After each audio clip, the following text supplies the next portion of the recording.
warahmatullahi wabarakatuh. Selamat pagi Bapak Ibu.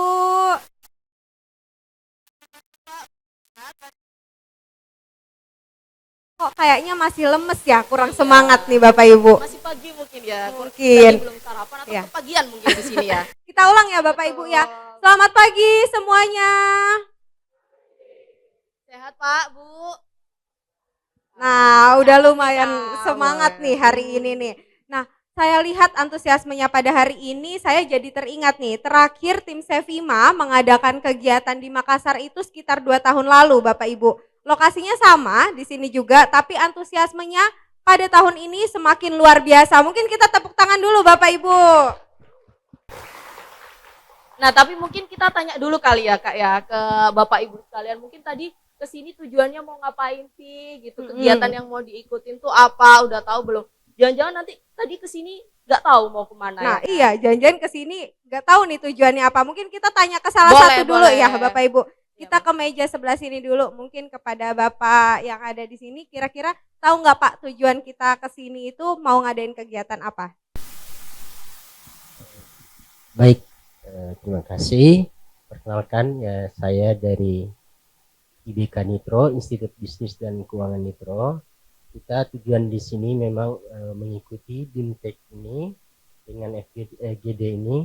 Mudah-mudahan apa yang kita dapatkan dari sini ini menjadi bermanfaat bagi kampus kita. Ya, itu tujuan yang memang datang ke sini.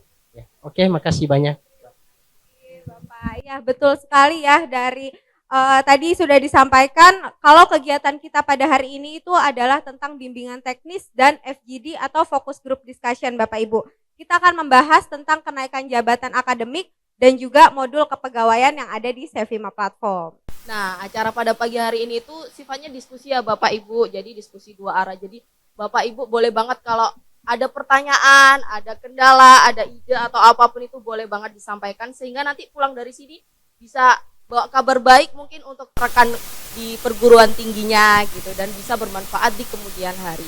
Betul sekali Bapak Ibu. Nah tadi kita sudah tanya-tanya, sudah ngobrol juga, tapi kita belum perkenalan Bapak Ibu. Mungkin izinkan kami perkenalan diri terlebih dahulu. Betul. Ya Bapak Ibu. Perkenalkan, salam kenal, nama saya Santi dan juga rekan saya. Saya Ambar. Di sini kita berdua akan memandu acara pada pagi hari ini sampai nanti selesai. Oke Bapak Ibu. Nah karena kita tadi sudah membahas ya, kita akan membahas tentang kenaikan jabatan akademik dan juga tentang modul kepegawaian di Sevima Platform. Kita izin sapa-sapa terlebih dahulu ya Bapak Ibu, kita Betul. Sudah datangkan narasumber ahli dan juga konsultan ahli dari Sevima, sudah datang jauh-jauh ke Makassar gitu ya. Mungkin izin yang kami hormati Ibu Profesor Apriana Toding, PhD selaku Guru Besar UKI Paulus dan juga Guru Besar Termuda, mungkin bisa tepuk tangan Bapak Ibu. Selamat datang Prof. Apri, selamat pagi. Selanjutnya kita juga menyapa yang terhormat Bapak Andri Huzain selaku Chief Marketing Officer dari Sevima. Selamat pagi Bapak dan selamat datang. Kemudian yang selanjutnya juga ada hadir Head of Product dari Sevima, Bapak Ibu, Bapak David Boytonara yang ada di belakang sana. Selamat pagi Pak David. Selanjutnya kita sapa juga bapak-bapak yang mungkin Bapak Ibu udah kenal semuanya. Yang terhormat Bapak Muhammad Khairul Anam selaku Customer Experience Manager kita. Ini bapaknya Bu, mungkin udah kenal ya Bapak Ibu. Ini artisnya Sevima Bapak Betul, Ibu. pasti terkenal di kalangan mitra Sevima ya Betul Kak ya. Betul sekali, nanti kalau Bapak Ibu yang belum kenalan boleh kenalan. Ya. Oke, selanjutnya juga ada narasumber kita, ada Bapak Aditya Chandra selaku Product Manager dan Ibu Dewi Rahayu serta Ibu Sasna Salsabila Hapsari selaku Account Manager yang nantinya akan memberikan dan sharing-sharing terkait materi pada pagi hari ini. Nah, tadi kita udah perkenalan, udah tahu tujuannya apa gitu kan, udah sapa-sapa juga. Kita mungkin langsung aja kali ya Kak ya, langsung Boleh. Kita buka acara BIMTEK dan FGD kali ini secara simbolik melalui sambutan dari Bapak Andri Huzain selaku Chief Marketing Officer dari Sevima. Kepada Bapak Andri Huzain, waktu dan tempat kami persilakan.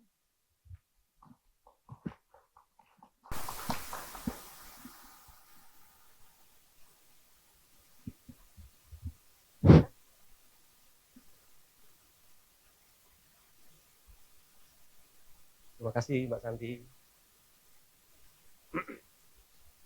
Assalamualaikum warahmatullahi wabarakatuh.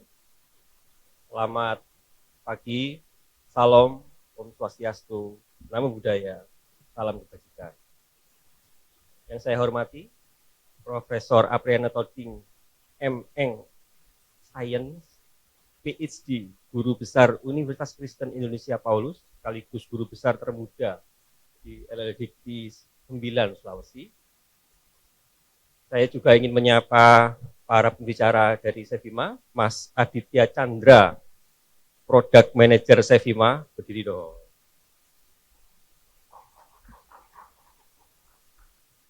Mungkin tadi perkenalan singkat, saya ingin menambahkan sedikit konteks. Mas Adit ini yang bertanggung jawab di engine GFC kami ya, yang dipakai oleh banyak banget perguruan tinggi di Indonesia dengan jumlah mahasiswa di bawah 500, dan itu yang paling banyak. Yang kedua Mbak Sasna Salsabila Hapsari, mana beliaunya? Oh, nah, setiap kali saya misalnya datang ke daerah-daerah gitu kan, pasti yang paling sering tanya itu account manajernya itu Mbak Sasna, cantik dan pinter gitu. Kalau Mbak Sasna nggak ada, pasti pada kangen. Ini Mbak Sasna kita hadirkan di Makassar kali ini. Yang ketiga Mbak Dewi Rahayu, asisten Customer Success Manager Sevima. Silahkan Mbak Dewi, mana kenalan? Mbak Dewi ini untuk konteks ya Bapak Ibu, salah satu manusia paling pinter di Sevima. Saking pinternya Mbak Dewi ini membuat sertifikasi untuk internal kami. Jadi kami punya program namanya Sevima University. Semua 280 employee Sevima itu harus lulus sertifikasi internal kami. Mbak Dewi ini salah satu yang membuat soalnya. Saya sampai sekarang masih dendam sama Mbak Dewi. Susah soalnya. Saya belum lulus. Nah yang terakhir saya juga ingin memperkenalkan, tadi Mas Anam sih saya pikir sudah tidak perlu di reintroduce. Kami di internal Sevima ada sebutan AAA gitu kan. Ada Anam Aman. Mas Anam ini memang artisnya Sevima. Lalu saya juga ingin memperkenalkan secara khusus Pak David Boy Tonara. Mana Pak David Boy? Tadi saya sempat curiga, jangan-jangan Tonara ini marga Sulawesi, ya. Ternyata bukan. Orang Jawa ternyata. Pak David Boy adalah head of product kami, gitu kan. Kemarin saya Pak Halim si level manajemen sempat meeting gitu kan. Karena Pak David Boy suka jalan-jalan juga seperti ini sekarang. Ada banyak banget temuan-temuan produk bug yang kita juga nggak pernah tahu sebelumnya. Terus tahu-tahu muncul di permukaan gitu kan. Ada mungkin beberapa penggunaan Sevima platform yang error itu kan, tapi karena error itu jadi fitur ya. Jadi dibuat akal-akalan. Nah, harapannya ada Pak David Boy Tonara di sini bisa membantu kita untuk FGD kali ini. Terakhir, izinkan saya secara khusus menyapa Pak Hajar dari Universitas Islam Maros. Mana Pak Hajar? Nah, Pak Hajar, terima kasih Pak Hajar. Bulan lalu kami undang ke Sevima, beliau adalah salah satu top 10 ya, lulusan terbaik program Sevima Certification. Kita kemarin meluluskan berapa orang ya? 40-an ya. 40 orang yang lulus Sevima Certification. Saya tahu soalnya, susah-susah semua. Gitu kan. Ada soal pilihan ganda menggunakan platform Edlink kami, kemudian interview gitu kan. Pak, saya sebutnya Pak Maros biasanya, karena beliau dari Maros. Pak Hajar salah satu lulusan terbaik yang kami undang ke Sevima. Bapak Ibu yang saya hormati, saya punya pengakuan, ibu saya dosen. Saya lupa pangkatnya, gitu kan, 4B atau 4C. Gitu kan. Saya dulu sempat tanya ke ibu saya, Mama ini dosen, tapi kok jarang mengajar? Katanya sibuk mengejar kenaikan pangkat. Jadi di rumah itu tumpukan jurnal, kertas, berserakan gitu. Saya setiap kali pulang kampung pasti manggil orang untuk beresin itu kan. Saya tahu dari kecil melihat ibu saya perjuangan namanya kenaikan jabatan itu seperti itu. Membutuhkan banyak banget pengetahuan regulasi, sistem, dan juga tata caranya. Gitu kan. Dan saya juga tahu keterbatasan modul kami di Sevima Platform, di modul kepegawaian apalagi, itu lumayan banyak. Setiap kali kami nggak cuma FGD, BIMTEK, dan sebagainya, sering banget ditanyain yang namanya bagaimana cara cepat mencapai kenaikan jabatan secara mudah ya, dengan sistem kami. Di Semarang misalnya, tahun lalu ya Mas Anam, ya, yang bertanya apalagi tentang yang namanya kenaikan jabatan itu sampai ngantri.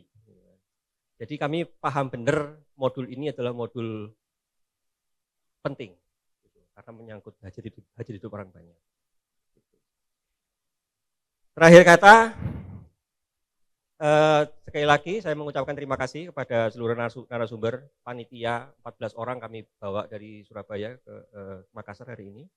Semoga acara ini berjalan lancar, membuka wawasan baru. Mohon nanti untuk FGD-nya diskusinya dibuat sangat hidup, gitu kan? Karena fitur-fitur yang di-develop nanti saya mohon izin Pak David, saya kasih ke ibu saya dulu untuk dites. Kalau ada error-error kita pasti ketemu, gitu kan? Jadi gitu aja. Terima kasih. Wassalamualaikum warahmatullahi wabarakatuh. Salam, Om Santi, Santi Om, Namo Buddhaya, salam kebajikan. Tepuk tangan Bapak Ibu. Oke, baik, terima kasih kepada Bapak Andri Huzen atas sambutan yang telah disampaikan ya Bapak Ibu. Nah, mungkin tadi sudah disampaikan juga nih, tadi salah satu cerita dari Ibu Pak Andri gitu ya, bahwa kenaikan jabatan ini bukan hanya sebatas tentang regulasi dan sistem gitu. Jadi nanti kita akan lanjutkan nih pastinya ke topik utama kita ya. Kita lanjutkan ke sesi yang paling penting dan paling ditunggu-tunggu ya Bapak Ibu sekalian. Sesi kali ini akan dibawakan oleh Prof. Apriana Toding, selaku Guru Besar Universitas Kristen Indonesia Paulus dan Guru Besar Termuda di LLDIKI, mengenai kenaikan jabatan akademik. Kepada Prof. Apri, waktu dan tempat kami persilakan. Tepuk tangan Bapak Ibu.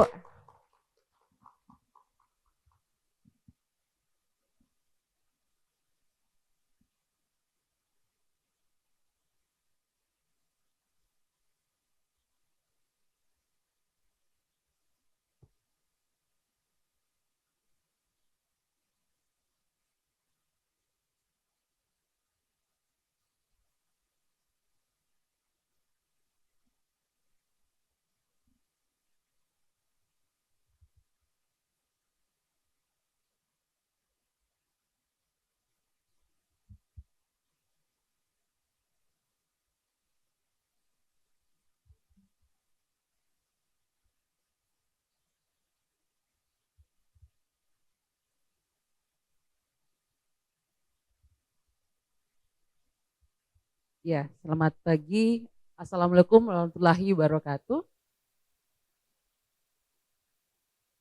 Salam sejahtera buat kita semua. Om Swastiastu, Namo Buddhaya, dan salam kebajikan. Yang terhormat Pak Andre dengan rombongan. Karena memang banyak, baru kali ini banyak saya rasa ya. Biasanya kita 3 orang, ini lebih dari 10. Para pimpinan serta Bapak Ibu yang ada ruangan ini.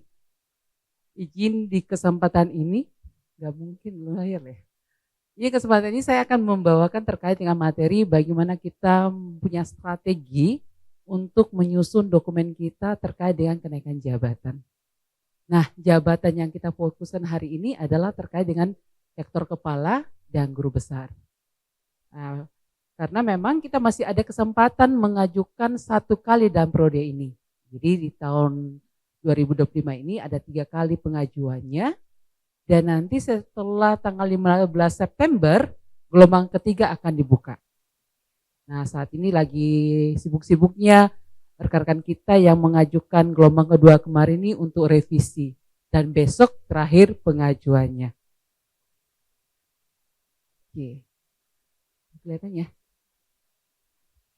Yuk. Enggak, ya.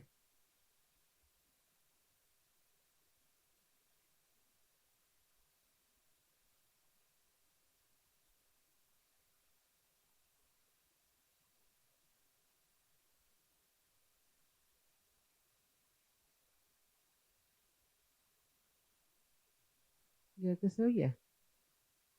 Di sini nggak kelihatan ya. Untuk show sekalian bisa ya, kelihatan di sini.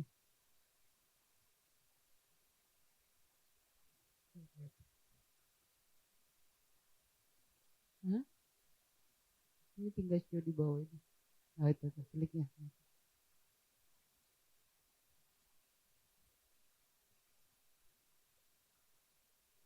Ya, jadi kesempatan hari ini kami akan membawakan terkait dengan bagaimana kita seorang dosen itu punya strategi menyusun dokumen kita untuk nanti pada saat kita memang eligible untuk mengajukan LKK, rektor kepala kah, atau ke guru besar. Ya. Jadi dalam kesempatan ini, jadi mungkin yang ada di ruang ini mungkin belum eligible untuk ke rektor kepala, setidaknya nanti pada saat eligible untuk rektor kepala atau guru besar sudah bisa mengajukannya nanti. Namun setidaknya kita memiliki strategi dalam hal ini. Ya, yang pertama dalam strategi kita adalah bagaimana kita memiliki rekam jejak. Yang utama dalam pengajuan baik itu rektor kepala maupun guru besar, yang pertama dari semuanya itu adalah penelitian. Karena yang diakui adalah terkait publikasi kita, perhitungan kumpul itu tinggi persentasinya 45. Sehingga memang kita perlu melakukan, enggak jelas ya. Ini bisa terbaca yang dari belakang? Terang ya atau mata saya yang kurang jelas. Jadi kita punya harus rekam jejak penelitian. Jadi kalau ada penelitian kita pasti luarannya adalah publikasi. Dengan adanya publikasi kita akan pada saat diperiksa nanti tidak dikatakan bahwa tidak ada novelty-nya. Karena dalam penilaian syarat khusus nanti ada item terkait dengan karya ilmiah ini tidak ada kebaruannya. Tapi kalau kita memiliki penelitian dan penelitian itu di dalam karya ilmiah kita tuliskan terkait dengan terima kasih, ada acknowledgement-nya bahwa kita mengucapkan terima kasih kepada misalnya Dikti yang memberikan dana hibah ini. Nah itu akan kelihatan bahwa ini adalah hasil penelitian dan pasti ada luarannya, pasti ada kebaruannya. Karena dasar kita diberikan hibah itu karena terkait dengan kita memiliki sesuatu yang baru untuk didanai. Sehingga mohon rekan-rekannya yang selamat ya bagi yang dapat hibah tahun 2025 ini, jangan lupa pada saat nanti untuk artikelnya itu mau diterbitkan, jangan lupa tulis acknowledgement-nya di situ. Supaya nanti mau digunakan kenaikan jabatan, ya ini adalah ada kebaruannya. Di samping itu rekan-rekan dengan adanya hibah-hibah yang kita dapat akan membentuk rekam jejak kita sesuai dengan kepakaran. Nah, tahun 2024 kemarin kita sudah merumuskan terkait dengan kepakaran kita. Fokuslah kita terkait dengan kepakaran itu untuk melakukan penelitian. Kenapa? Karena bagian ini yang membentuk rekam jejak kita nanti untuk dia katakan bahwa karya ilmiah kita ini yang kita ajukan ke syarat khusus nanti itu adalah bagian dan penelitian kita, bagian dari kepakaran kita. Sehingga kita menulis karya ilmiah itu sesuai dengan kepakaran kita. Dan jangan lupa artikel tersebut kita terbitkan di jurnal sesuai dengan ke bidang kita. Sehingga semua nanti itu bisa terangkum. Nah, apabila semua karya-karya ilmiah kita itu kita memang terbitkan di jurnal-jurnal yang memang tepat dengan bidang kita, itu akan merekomendasikan kita.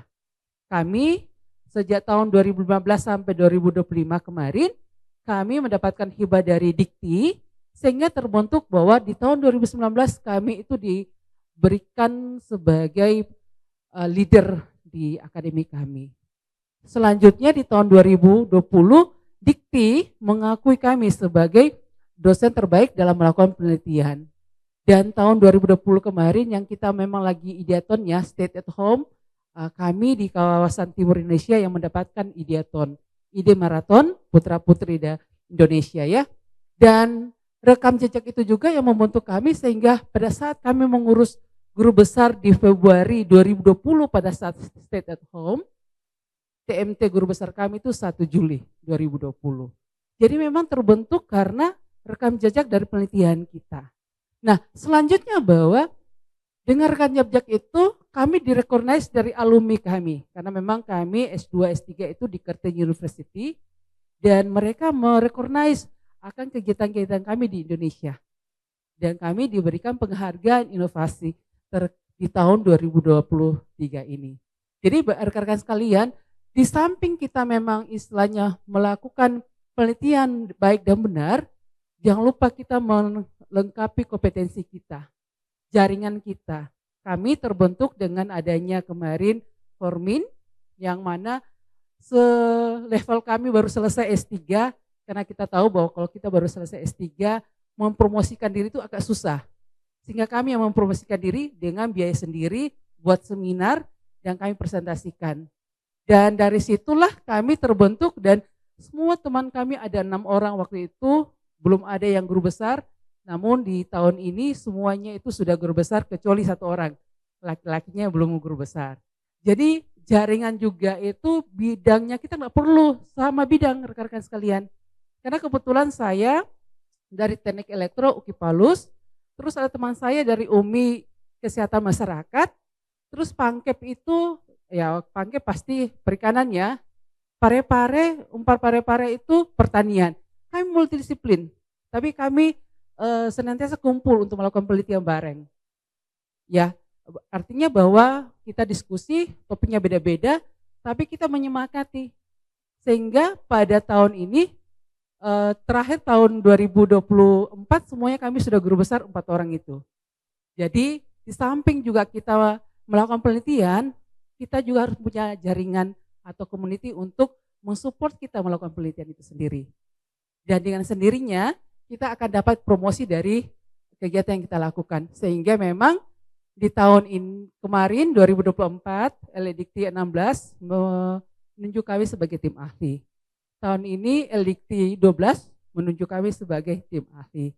Ya, dan kami juga tahun ini ditunjuk oleh Sofima. Makasih Sofima untuk telah memberikan ruang bagi kami untuk dapat berkarya lebih luas lagi. Jadi pada dasarnya Bapak Ibu sekalian bahwa rekam jejak kita bangun itu mulai dari kita sendiri. Dan pastinya kalau kita berkumpul dengan memang orang yang lagi mau mengurus guru besar atau LK atau penelitian, kita ada kelompoknya, itu saling menyemangati. Istilahnya bahwa kalau kita ingin mau penelitian ya kita kumpul dengan teman penelitian, pasti kita akan lolos penelitian karena akan saling memeriksa dokumennya nanti gitu ya. Sehingga pada kesempatan ini kami akan membahas terkait strategi kita sebagai dosen bagaimana kita menyusun dokumen kita untuk kenaikan jabatan seperti yang memang akan kita diskusikan. Jadi mungkin kami akan membahas sebagian dan kami mengharapkan tanya jawab dari Bapak Ibu ya, apa yang perlu Bapak Ibu ketahui. Jadi ada 4 tahapan yang perlu kita lakukan pada saat kita ingin menyusun dokumen kita sehingga kita ajukan ya langsung ya, mau ke LK atau langsung lolos, mau ke guru besar lolos. Seperti yang kami lakukan Februari 2024 kami ajukan dan TMT guru besar kami itu 1 Juli 2020. Artinya dari Februari, Maret, April, Mei, Juni, Juli. 5 bulan. Nah, kita bersyukur bahwa tahun ini 2025 itu sudah ada sistemnya yang sangat transparan ya. Jadi pertama kita akan membahas terkait dari waktu dan proses pengajuan. Kapan tepatnya kita akan mengajukan nanti? Apakah pada saat kita eligible ataukah karena email kita yang sudah kita ajukan itu sudah memang memenuhi syarat? Gitu ya. Dan setelah itu kita akan fokus kepada eligible kita itu terkait dengan memaksimalkan semua kriteria eligible-nya dalam kategori bahwa kita memang sudah dapatkan rekomendasi dari perguruan tinggi. Surat komite integrasi kita sudah diakui, baru didapatkan senatnya dan lain sebagainya. Tapi kalau untuk guru besar memang kriterianya ketat. Sepintas, tapi kalau bagi kami Bapak Ibu sekalian, kalau memang karya ilmiahnya itu hasil penelitian dan dipublishkan kepada bidangnya, tidak akan ragu Bapak Ibu. Kalau ajukan pasti lolos. Ya. Nah, nanti kita juga akan membahas terkait dengan karyanya yang kami bahas. Terus nanti untuk guru besar itu syarat khusus tambahan. Nah, kalau kita mulai ya melihat regulasi dari tahun ke tahun itu memang ada perubahan. Jadi kita jangan lupa ya kalau ada regulasi yang tidak dituangkan di regulasi baru, yang lama itu masih berlaku. Ya, yang poin lamanya itu masih berlaku. Nah, kita lihat di sini, sistem PAK itu terakhir digunakan itu tahun April 2024. Terakhir. Jadi kalau nanti ada katakan, loh dulunya itu hibah harus kosnya 100. Itu dulu ya, jadi itu dulu. Nah, terus katakan bahwa kita itu dulu itu ngurusnya 1 tahun, 2 tahun, 3 tahun belum ada kabarnya. Nah, itu dulu ya. Sekarang kita melihat bahwa kita pengajuan itu menggunakan sister saat ini, bukan lagi sistem PAK. Jadi rekan-rekan sekalian, pada saat kita mengajukan kenaikan jabatan untuk yang ke pusat, untuk lektor kepala dan guru besar, itu sekarang ini mulai Juni 2024 yang menggunakan Permen 384 itu kita sudah menggunakan sistem sister. Artinya bahwa sistem sister itu sistemnya gelombang. Kalau gelombang 1 tutup buku, baru buka lagi gelombang kedua. Selesai. Kalau dulu sistem PAK kita ajukan tahun ini, ya mungkin baru diperiksa tahun depan dan lain seterusnya kesempatannya. Jadi sekarang kita menggunakan sistem sister, yang mana di sistem sister inilah kita menggunakan awalnya Permen 384 yang dibuka tahun kemarin yang ada 2 gelombang ya. Namun di tahun ini kita menggunakan Permen 63. 2 permen ini adalah permen transisi. Ya, permen transisi, dan nanti di tahun 2026 kita menggunakan Permen 44 yang direvisi. Mungkin rekan-rekan sekalian pernah mendengarkan Permen 44 yang dilempar kemarin di tahun 2024 itu ditarik. Ya, ditarik dan nanti akan efektif nanti akan digunakan di tahun depan. Karena memang di Permen 4 itu kemarin itu akan memperlihatkan bahwa bagi kampus kecil susah dapat guru besar. Karena ada persyaratan yang di dalam dituangkan itu yang melemahkan bagi kampus kecil. Susah untuk dapat guru besarnya. Sehingga itu ditarik dan banyak lagi bagian-bagian di dalam yang memang harus direvisi. Sehingga mungkin tahun depan 2024 itu akan aktif. Sehingga kami katakan selalu Permen 44 ini pasti makin ketat terkait dengan pengajuan guru besar kayaknya nih. Kayaknya. Tapi kita semuanya masih tanda tanya. Ya, masih tanda tanya. Yang pasti saat ini kita bahas adalah Permen 63 terkait pengajuan LK dan guru besar untuk yang ke pusat ya rekan-rekan sekalian. Jadi memang regulasi itu selalu berubah-ubah, tapi yang kita pakai adalah regulasi yang memang saat ini digunakan.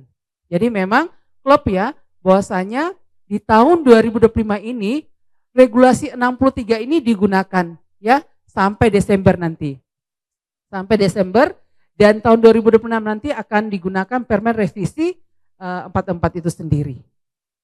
Nah, dari sini rekan-rekan sekalian bahwa Permen 63 ini adalah ada revisi dari diperbaiki dari Permen 384 tadi. Ya, kalau Permen 384 kemarin bahwa pada pengajuan rekan-rekan yang mau mengajukan ke lektor kepala tapi pendidikannya S2 wajib Scopus, artikel Scopusnya. Dan kalau yang S3 ya cukup Sinta 2. Tapi di Permen 63 ini dirapikan bahwasanya bagi rekan yang mau mengajukan ke lektor kepala walaupun baru S2 atau yang sudah S3 sama-sama persyaratan syarat khususnya sama, yaitu minimum Sinta 2 bisa. Ya, minimum Sinta 2. Jadi memang 6384 itu memberikan kebaharuan sekali ya, sistemnya itu transparan ya dalam pengajuan. Dan di Permen 63 ini ada perapian-perapian yang memang ditambahkan. Dan yang pasti bahwa regulasi yang paling menonjol di dalam Permen 63 ini adalah bahwa pengajuan di dalam lektor kepala dan guru besar itu menggunakan sister yang sistem transparan dan akuntabel ya. Bahwasanya kita ajukan seperti gelombang kedua ini kemarin kita ajukan di Juli, pengumuman 21 kemarin revisi ya, dan terakhir untuk penguploadan revisinya, dan terakhir akan dinilai oleh para asesor itu sampai tanggal 15 September. Jadi diumumkan semua di yang gelombang kedua nanti itu sesudah tanggal 15 September. Dan gelombang ketiga akan dibuka sesudah pengumuman itu. Ya berada di tanggal 16. Jadi kita sudah tahu bahwa gelombang-gelombang itu sudah ada batas pengajuannya dan penutupan pengajuan. Dan yang pasti bahwa rekan semua bahwa karya ilmiah kita itu harus berada di akun Sinta yang akan dilihat nanti, karena memang tools untuk menilai karya ilmiah kita terkait dengan pengajuan lektor kepala kita itu akan dipantau di Sinta. Ya, makanya kemarin waktu Sinta itu lagi maintenance semuanya galau. Dan penilai-penilai juga kemarin katakan bahwa oh ini tidak bersyarat karena karya ilmiah secara khususnya itu nggak ada di akun Sinta. Dan pada waktu itu Sinta memang goyang ya, sistemnya harus 2 kali 3 kali klik baru normal kelihatan semua karya ilmiahnya. Kasihan rekan-rekan semua. Loh ini kan sudah ada di Sinta, karena kan dari Sinta tariknya ke sister baru bisa operator pengaju memperlihatkan terkait dengan pengajuan syarat khususnya. Oh kenapa para asesor mengatakan bahwa karya ilmiah syarat khususnya nggak ada di Sinta kelihatan, dan tidak ada karya ilmiahnya yang indeks by Garuda yang rekan-rekan yang LK ya, dan yang guru besar dikatakan ini nggak layak ya jadi guru besar karena karya ilmiah nggak ada di indeks by Scopus. Padahal ada, hanya kan sistem waktu itu goyang. Nah, syukurnya mulai kemarin ya Sinta sudah mulai rapi kembali, sudah bisa, jadi rekan-rekan yang mau lengkapi itu sudah terupload. Sehingga rekan-rekan sekalian, jadi pastikan di dalam akun Sinta rekan-rekan sekalian itu kalau memang ada karya ilmiah yang sudah diterbitkan di Scopus, jangan lupa ambil ID Scopus itu masukkan di Sinta. Kalau karya ilmiah rekan-rekan yang sudah pernah submit di Sinta 1 atau Sinta 2 atau Sinta 3 dan sampai Sinta 6 itu ada, jangan lupa ambil ID Garudanya untuk dimasukkan di Sintanya. Dan yang pasti kan kalau kita buka awal itu indeks by Google ya. Nah, kalau rekan-rekan juga memiliki karya ilmiah yang ada terbit di WOS juga, jangan lupa ambil ID WOS-nya, masukkan di Sinta. Supaya pada saat sinkron ya atau diupdate akun Sintanya rekan-rekan yang rekan-rekan lakukan, baru nanti divalidasi oleh perguruan tinggi, karya ilmiah itu ada di dalam. Dan jangan lupa mungkin poin untuk Sintanya itu kelihatan kepakarannya, ya nanti diisi di Google Scholar-nya apa kepakarannya, ya terkait interest areanya ya.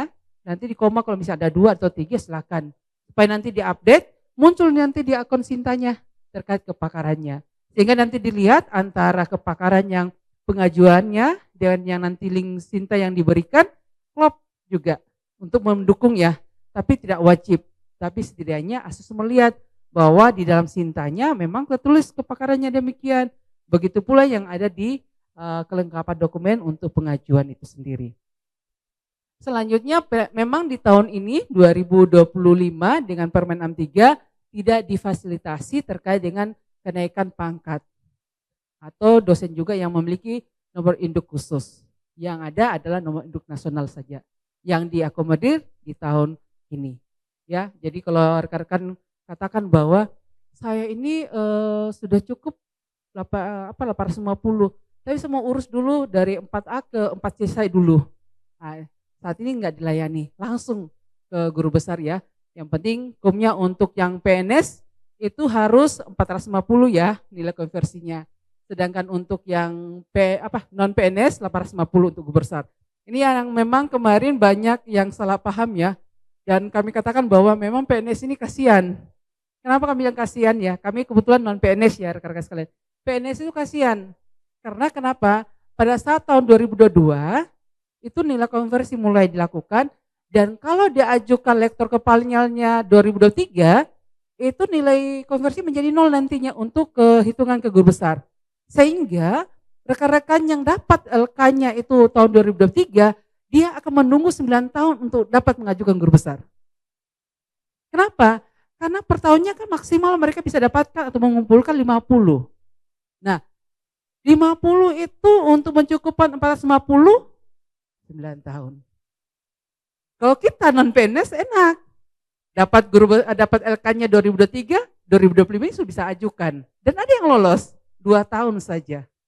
Jadi kita sisinya memang tidak tahu ya yang rumuskan peraturan apakah banyak PNS-nya di sana atau PNS ya kita nggak tahu. Tapi yang setidaknya ya mungkin karena dari Tukin ya, bagi rekan-rekan yang sudah dapat Tukin itu perkaliannya tinggi jadinya. Sudah serdos dapat lagi Tukin, jadi 2 kali gitu ya. Kalau teman-teman itu, ini 2 kali nih, yang dapat 15 tambah lagi tukinnya di 19 ya dapatnya 30 lebih ya. Itu untuk yang karena posisinya. Jadi rekan-rekan sekalian, kita memang dosen aktif mengajar, tapi jangan lupa melakukan penelitian. Karena hal ini akan membantu kita untuk tambahan poin kita dan koin kita. Ya bayangkan ya, rekan-rekan kita yang saat ini PNS, yang dapatkan guru besar tahun lalu, mereka sudah dapat 30 tahun ini untuk gaji dari pemerintah.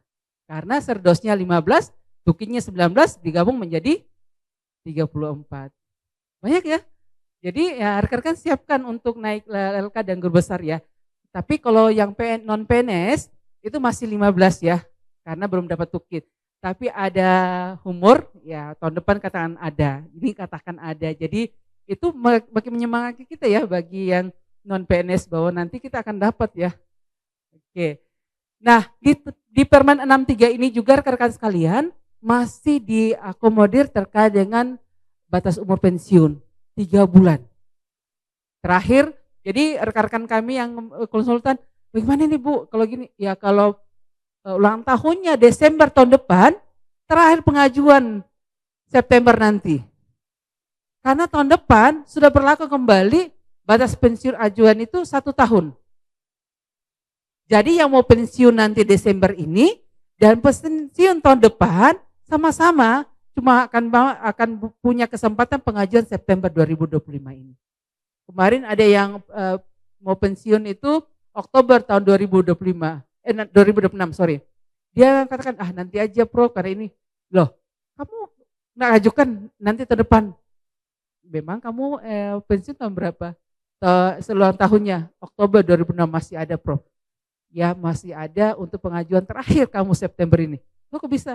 Tahun depan sudah berlaku 1 tahun. Jadi memang dikatakan di sini ada 3 bulan batasnya karena ini masa transisi. Ya kita tahu masa transisi kemarin ya. Pemerintahan berubah ke yang barunya dan semua juga tim di Dikti juga berubah dan ini akan dikembalikan 1 tahun lagi. Jadi kita tahu tahun depan itu mungkin nanti bulan Maret atau April baru buka gelombang 1. Ya otomatis dia sudah yang Desember pun atau Januari, Februari, Maret tahun depannya 2027 itu sudah tidak eligible pengajuan terakhir di September ini. Jadi pengajuan ya, jadi rekan-rekan yang mau mengajukan ya batasnya nanti ada di September. Selanjutnya yang memang paling kita dominan kita lihat ini yang rekan-rekan yang berada di seni ya, karya seni ini bisa diakomodir sekarang. Dan yang ini tadi yang kami katakan bahwa bagi rekan-rekan yang mau ke lektor kepala ya, baik itu master atau doktor, nah masing-masing bisa mengajukan syarat khususnya itu minimum Sinta 2 atau peringkat 2 dan sebagai penulis pertama. Jadi kalau tahun permen yang sebelumnya itu harus utama, yaitu pertama dan corresponding. Tapi yang permen 63 atau permen yang 2, balik ya.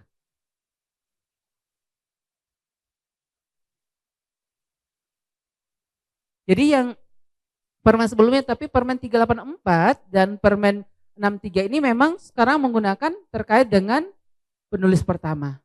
Tidak wajib sebagai corresponding. Baik itu guru besar maupun ke LK juga rekan-rekan sekalian ya.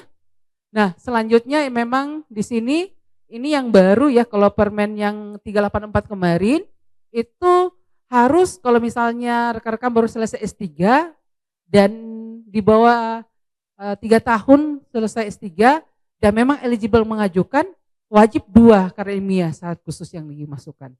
Itu permen 384. Tapi permen 63 ini cukup 1 saja. Sama dengan yang lainnya selama eligible dalam pengajuan. Jadi di dalam permen 63 ini memang regulasinya banyak sekali yang membantu kita. Semuanya itu ke pengusul. Ya, ke pengusul semua. Jadi kalau kita lihat dari demikian rekan-rekan sekalian, memang kemarin gelombang 0 ini adalah gelombang untuk yang rekan-rekan yang mengajukan di gelombang 1 dan 2 tahun 2024 kemarin difasilitasi dan ini menjadi kado Idul Fitri yang lolos. Dan mereka betul-betul merasakan bahwa ada keberpihakan pimpinannya baru kepada mereka sehingga dibukakan ini yang ngajukan. Jadi tidak untuk yang baru mengajukan tapi yang tidak lolos di tahun 2024 gelombang 1 dan nomor 2. Dan ini adalah sudah fix di tahun 2005 kita menggunakan 3 gelombang, gelombang 1, gelombang 2, dan gelombang 3. 1 sudah lewat, 2 hampir selesai, ya karena masa revisi saat ini, dan 3 ini akan terbuka nanti ke depan. Jadi rekan-rekan yang memang bersyarat untuk mengajukan lektor kepala atau guru besar, setidaknya siapkan dokumennya untuk pengajuan September nanti. Siapkan dokumen untuk. Tapi bagi rekan-rekannya nantinya mungkin tahun depan atau 2 tahun depan baru eligible mau ke LK atau guru besar, setidaknya mulai hari ini sudah ada catatan untuk persiapan dokumen. Jadi kita punya strategi karena memang kami memang dari dulu itu selalu punya strategi ya, waktu baru selesai S3 pulang baca peraturan untuk ke guru besar karena memang pada saat ke S3 kami sudah kantongi lektor kepala. Baru lektor ya, pulang urus lektor kepala, tapi waktu itu sebenarnya ada kesempatan di tahun 2014 itu bisa lompat jabatan. Tapi banyak memberikan saran, pegang dulu LK-nya supaya kalau sudah pegang LK lebih mudah kita ke guru besar. Nah, ternyata betul, kami urus lektor kepala langsung dapat tahun 2016 dan selanjutnya itu guru besar. Hanya kami memang dikatakan pada saat mau mengajukan ke guru besar tahun 2018 itu dikatakan masih terlalu muda. Jadi tapi sekarang nggak ada sistem itu untuk kalau pakai sister saat ini. Kalau pak memang dulu itu bisa ya karena memang poinnya. Sehingga kami memang sudah mulai susun dokumen kami. Pada saat kami baca bahwa persyaratan untuk ke guru besar itu adalah S3, publikasi internasional. Ini semua ada di tangan. Nah, hanya pada mau diajukan belum masih muda. Jadi kami tetap susun dokumennya ya. Yang sampai nanti rekan-rekan juga mengalami hal yang sama, masih muda dikatakan muda tapi sudah eligible, dokumen sudah di tangan, tetap sabar. Jangan buru-buru, jangan marah atau segala macam karena semuanya ada waktunya ya. Jadi pada saat kita nyusun, ya pada saat kita dibukakan pintu untuk diajukan, dokumen sudah lengkap, kita ajukan pasti lolos. Tapi intinya bahwa persyaratan itu harus kita betul-betul lihat, oh ya saya sudah cocok ini, semua dokumen saya juga sudah sesuai. Nah, sehingga nanti bagi Bapak Ibu yang mau mengajukan nanti gelombang 3, mari kita sama-sama menyimak terkait dengan dan atau bertanya nanti ya, terkait dengan pengajuan kita. Nah, jadi terkait dengan waktu dan prosesnya itu kita sudah pahami ya, bahwa di tahun ini prosesnya bahwa akan terbuka gelombang ketiga nanti sekitar tanggal 16 September nanti. Nah, rekan-rekan bisa lihat karena memang, kenapa saya katakan 16? Karena pemeriksaan terakhir untuk yang gelombang kedua ini, setelah besok ditutup untuk revisinya, si asesor akan memeriksa sampai tanggal 15 September. Sehingga nanti pengumumannya juga akan segera dan otomatis bahwa di atas tanggal 16 nanti akan pembukaan gelombang ketiga, pengajuan LK dan guru besar ke pusat. Dan pastikan nanti kalau kita sudah bahas terkait eligible, nah kalau kita sudah disampaikan bahwa kita eligible, rekan-rekan kembali melihat dokumen-dokumen kita ya, yang pasti bahwa di dalam eligibilitas kita harus melihat saya ini PNS atau saya non PNS dalam hal eligible. Ya, kalau saya ini PNS maka kita fokus pada pangkat. Tapi kalau saya non PNS maka saya harus fokus pada jabatan. Jadi kalau PNS untuk mau ke lektor kepala dia harus memiliki pangkat 3D. Pangkat 3D. Tapi kalau non PNS dia itu cukup lektor. Kapan lektornya? 2 tahun dari situ. Nah, tapi kalau PNS itu selain memang lektornya kan lektor dulu keluar ya. Kalau PNS itu 2 tahun baru dapat kemarin lektor 4D-nya bisa ajukan. Ya setidaknya ada terkait dengan pangkatnya itu 3D di tangan. Ya. Untuk yang mau naik ke lektor kepala ya. Nah, jadi Bapak Ibu sekalian tinggal lihat saya ini PNS atau saya ini non PNS dalam pengajuan ini. Itu yang utama. Selanjutnya bahwa eligible kita itu untuk ke guru besar kembali PNS itu pakai pangkat.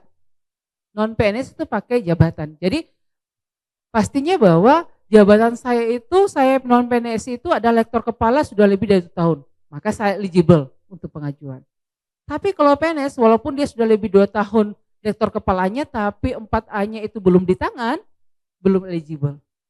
Tapi kalau seandainya dibuka pengajuan tanggal 16 nanti misalnya September dan 15 September baru didapatkan terkait dengan 4A-nya, sudah eligible. Karena 4A-nya sudah di tangan, apalagi 4B atau 4C. Dan sudah pastinya LK sudah lebih dari tahun.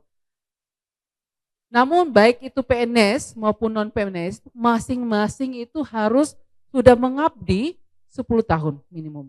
Jadi baik itu PNS maupun non-PNS, semuanya itu harus masa kerjanya itu setidaknya minimum 10 tahun. Dan itu sudah by system rekan-rekan sekalian. Tidak akan diinput begitu saja oleh operator. Karena itu ditarik dari sister rekan-rekan sekalian. Baru masuk di dalam laman pengajuan nanti ya. Jadi yang otomatis nanti itu terkait dengan BKD kita, yaitu ya BKD rekan-rekan pastikan rekan-rekan isi BKD per semester, 4 semester berturut-turut tuh aktif, itu otomatis eligible. Tapi kalau misalnya ada bolong satu nggak diisi, nah wajib isi manual, masih diterima untuk manual ya, tapi formatnya format BKD itu sendiri. Nah ini untuk yang kapan kita dikatakan eligible, kalau ini semua ini memenuhi terkait pengajuan. Selama ini tidak, belum. Karena itu base system rekan-rekan sekalian ya, untuk hal itu.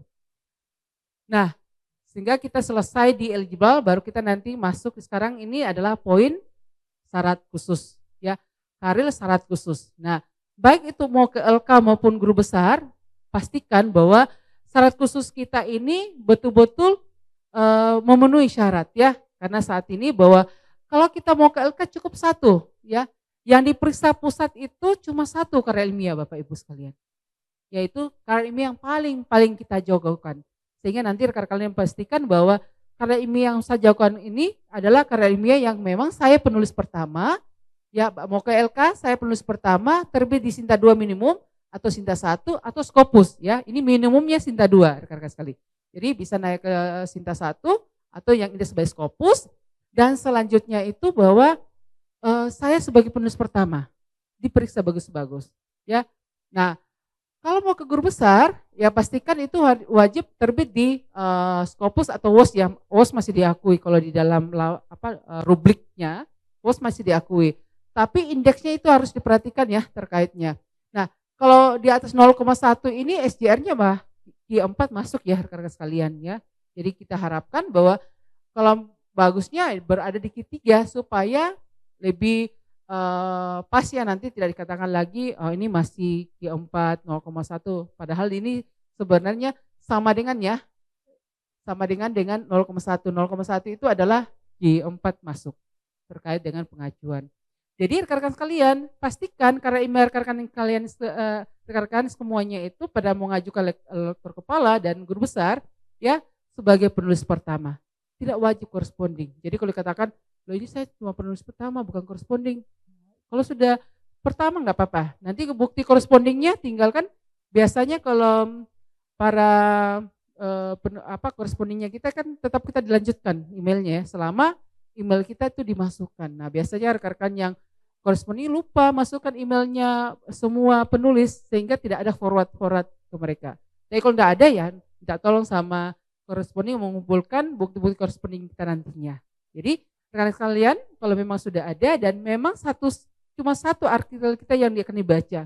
Selama kita eligible tadi jumlah komnya ya, presentasi pengajaran kita, penelitian kita, penunjang dan pengabdian itu sudah klop di dalam surat angka kredit kita, maka tinggal kita ambil satu hasil penelitian kita itu yang dimasukkan di surat pernyataan fakta integritas ya, yang keabsahannya ditandatangani oleh dosen, cuma satu saja yang kita masukkan ya, yang memang itu menjadi jagoan kita. Di samping itu rekan-rekan sekalian bahwa memang di Sinta itu kelihatan terkait indeksnya. Yang indeks pertama itu adalah Scopus. Nanti kalau misalnya karya ilmiah kita itu tidak di Scopus tapi WOS, dia akan turun indeks by WOS. Kalau tidak nanti semuanya akan ke Garuda, kalau tidak semua terkumpul di Google.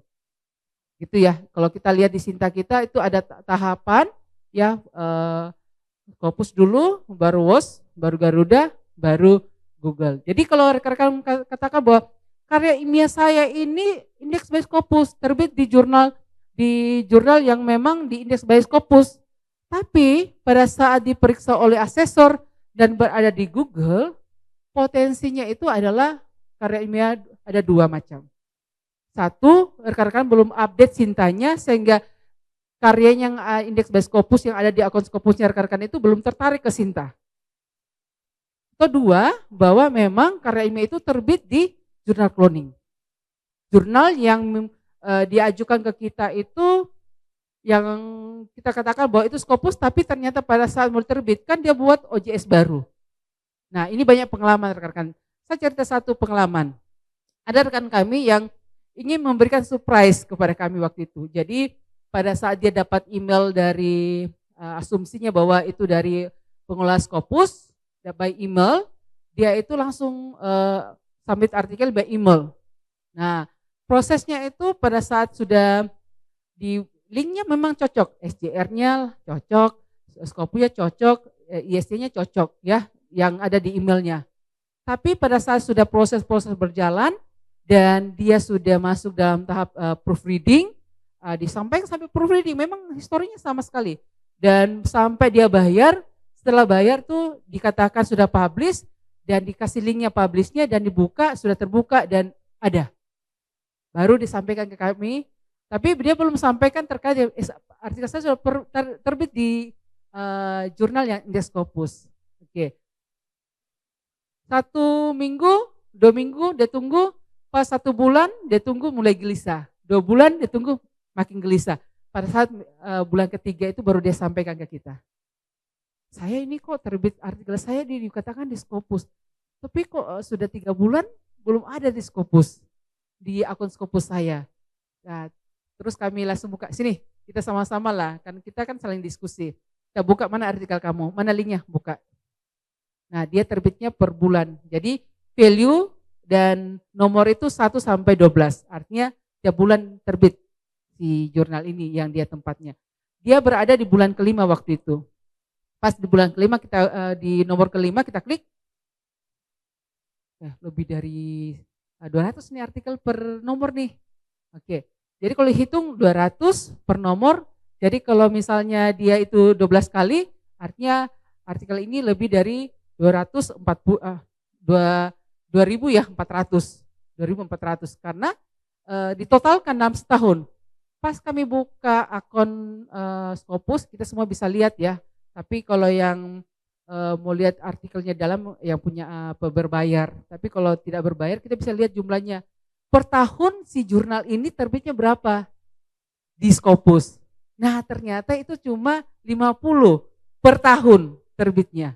Nah kalau dia tadi itu 2.000 lebih. Kami katakan artikelmu terbit di jurnal cloning. Kok bisa cloning? Iya kamu lihat nih jurnal hasilnya itu cuma 50 per tahun. Punyamu ini satu nomor saja 200. Kalau di total keseluruhan itu 2.400. Begitu. Ya, jadi kamu nggak akan masuk di akun Scopusmu. Oh gitu. Jadi rekan-rekan sekalian, poinnya yang ingin kami sampaikan di sini adalah 2 hal. Bahwa kalau ada yang kirim email bahwa terbitkan ke sini cepat, dibaca bagus-bagus. Yang kedua yang perlu kita pahami, yang kita fixkan bahwa jurnal Scopus itu submitnya by OJS, bukan by email. Tapi biasanya memang kalau kita sudah klik, kan di dalam laman Scopus ya, laman jurnal yang memang indeks by Scopus juga itu ada kontaknya. Kalau memang emailnya itu sama dengan yang kita corresponding, sama, aman. Tapi kalau beda, ya dipertanyakan. Gitu ya rekan-rekan sekalian. Jadi karena itu akan bukti kita juga dalam bukti corresponding. Nanti katakan, kok kan corresponding itu kan by email? Iya, by OJS dan tetap akan dikonfirmasi ke email kita. Nah itu ya intinya. Jadi jangan bahwa awal sudah by email, baru nanti kita berharap itu tidak. Jadi mohon ya rekan-rekan sekalian ya. Jadi nanti jangan sampai nanti artikel rekan-rekan berharap di Scopus, tapi pada saat dinilai oleh para asesor ternyata di Google. Jadi jawaban di situ nanti dikatakan bahwa sudah terpenuhi semua. Bagian terakhir dikatakan bahwa jurnal artikel salah khususnya itu belum ada sudah ada di Sinta tapi indeks by Google bukan by Scopus. Artinya ganti artikel. Gitu ya. Simple bahasanya, tapi bayangkan keseluruhan sudah terpenuhi, syarat khususnya kita, bagian substansi, bagian terakhir lagi cuma satu ya dari 6 itu saja jawabannya ganti artikel itu. Kodenya sudah otomatis ganti artikel. Artinya bahwa pastikan ya karya ilmiah kita betul-betul kalau dia Scopus ya Scopus. Kalau rekan-rekan nanti yang Sinta 2 yang ada di indeks Garuda, kelihatan nantinya. Itu ya. Nah, selanjutnya bahwa di dalam hal ini pastikan bahwa karena sekarang sistem ini katakan bahwa sekarang Sinta dan Sister berjalan bersamaan di dalam Permen 63 ini. Kita nggak tahu tahun depan ya, tapi kita bicara tahun ini bahwa saat ini Sinta dan Sister itu berjalan. Kenapa? Bahwa kita mengupdate semua publikasi kita itu di Sinta. Dan mau urus BKD, kita harus tarik ke dari situ. BKD masih melayani kita nginput manual di Sister. Tapi untuk syarat khusus pengajuan ke pusat, untuk LK dan guru besar, semuanya itu harus tarik dari Sinta dulu ya. Kita tarik dari Sinta masuk ke Sister dulu. Baru kita rapikan peran kita semuanya, baru nanti operator pengaju bisa melihat dokumen kita itu. Tanpa itu, tidak. Jadi artikel karya ilmiah itu terlihat di Sinta itu, tariknya dari Sinta, maka operator bisa melihat. Jadi kemarin sebelumnya masih banyak ya yang di 2004, tapi rekan-rekan yang kampusnya sudah pernah mengajukan LK dan guru besar sudah sangat tahu akan jalur yang digunakan untuk syarat khusus kita ya. Harus di semuanya ada di Sinta, baru nanti ditarik ke Sister, Sister baru operator Sisternya kita bisa melihat hal ini. Itu ya. Dan yang paling penting dalam pengajuan syarat khusus kita ini adalah 6 bagian. Memang di administrasi ada 2 bagian, tapi bagian pertamanya itu adalah surat pernyataan fakta integritas memang kita tanda tangani oleh dosen. Kalau kita tahu bahwa tahun ini ada kampus yang mengajukan, aduh tidak ada satupun kami lolos untuk guru besar LK. Yang lainnya begitu saya katakan, memang semuanya tidak ada yang lolos. Kenapa? Tidak ada yang lolos. Karena di gelombang 1 kemarin surat fakta integritas itu ditandatangani pimpinan. Tapi di gelombang kedua dirubah karena harus dosen yang tanda tangan. Karena kalau dosen melakukan plagiasi, masa pimpinannya mau klaim dihukum. Harus dosennya, makanya dosennya harus tanda tangan. Kalau di tahun 2024 kemarin dua-dua dokumen ini memang diupload. Tapi tahun ini cuma salah satu saja. Gelombang 1 memang pimpinan, gelombang 2 itu wajib dosennya. Sehingga memang di tahun ini semua pengaju itu tidak lolos karena hanya jatuh di surat fakta integritas itu. Nah, di administrasi itu terjadi dan poin kedua di administrasi itu sudah ada di bagian ini ya, bagian evaluasi penerbitan. Sehingga memang kita bahas saja yang penilaian yang di substansi. Jadi bagian 6 poin ini adalah bagian yang ada di penilaian substansi syarat khusus. Baik itu mau ke LK maupun ke guru besar. Dua-duanya. Ya, kita lihat pertama ya, bagian pertama. Oke. Bagian pertama adalah penulisan karya ilmiah. Di penulisan karya ilmiah ada 4 unsur yang dinilai di sana plus 1 dari hak veto asesor.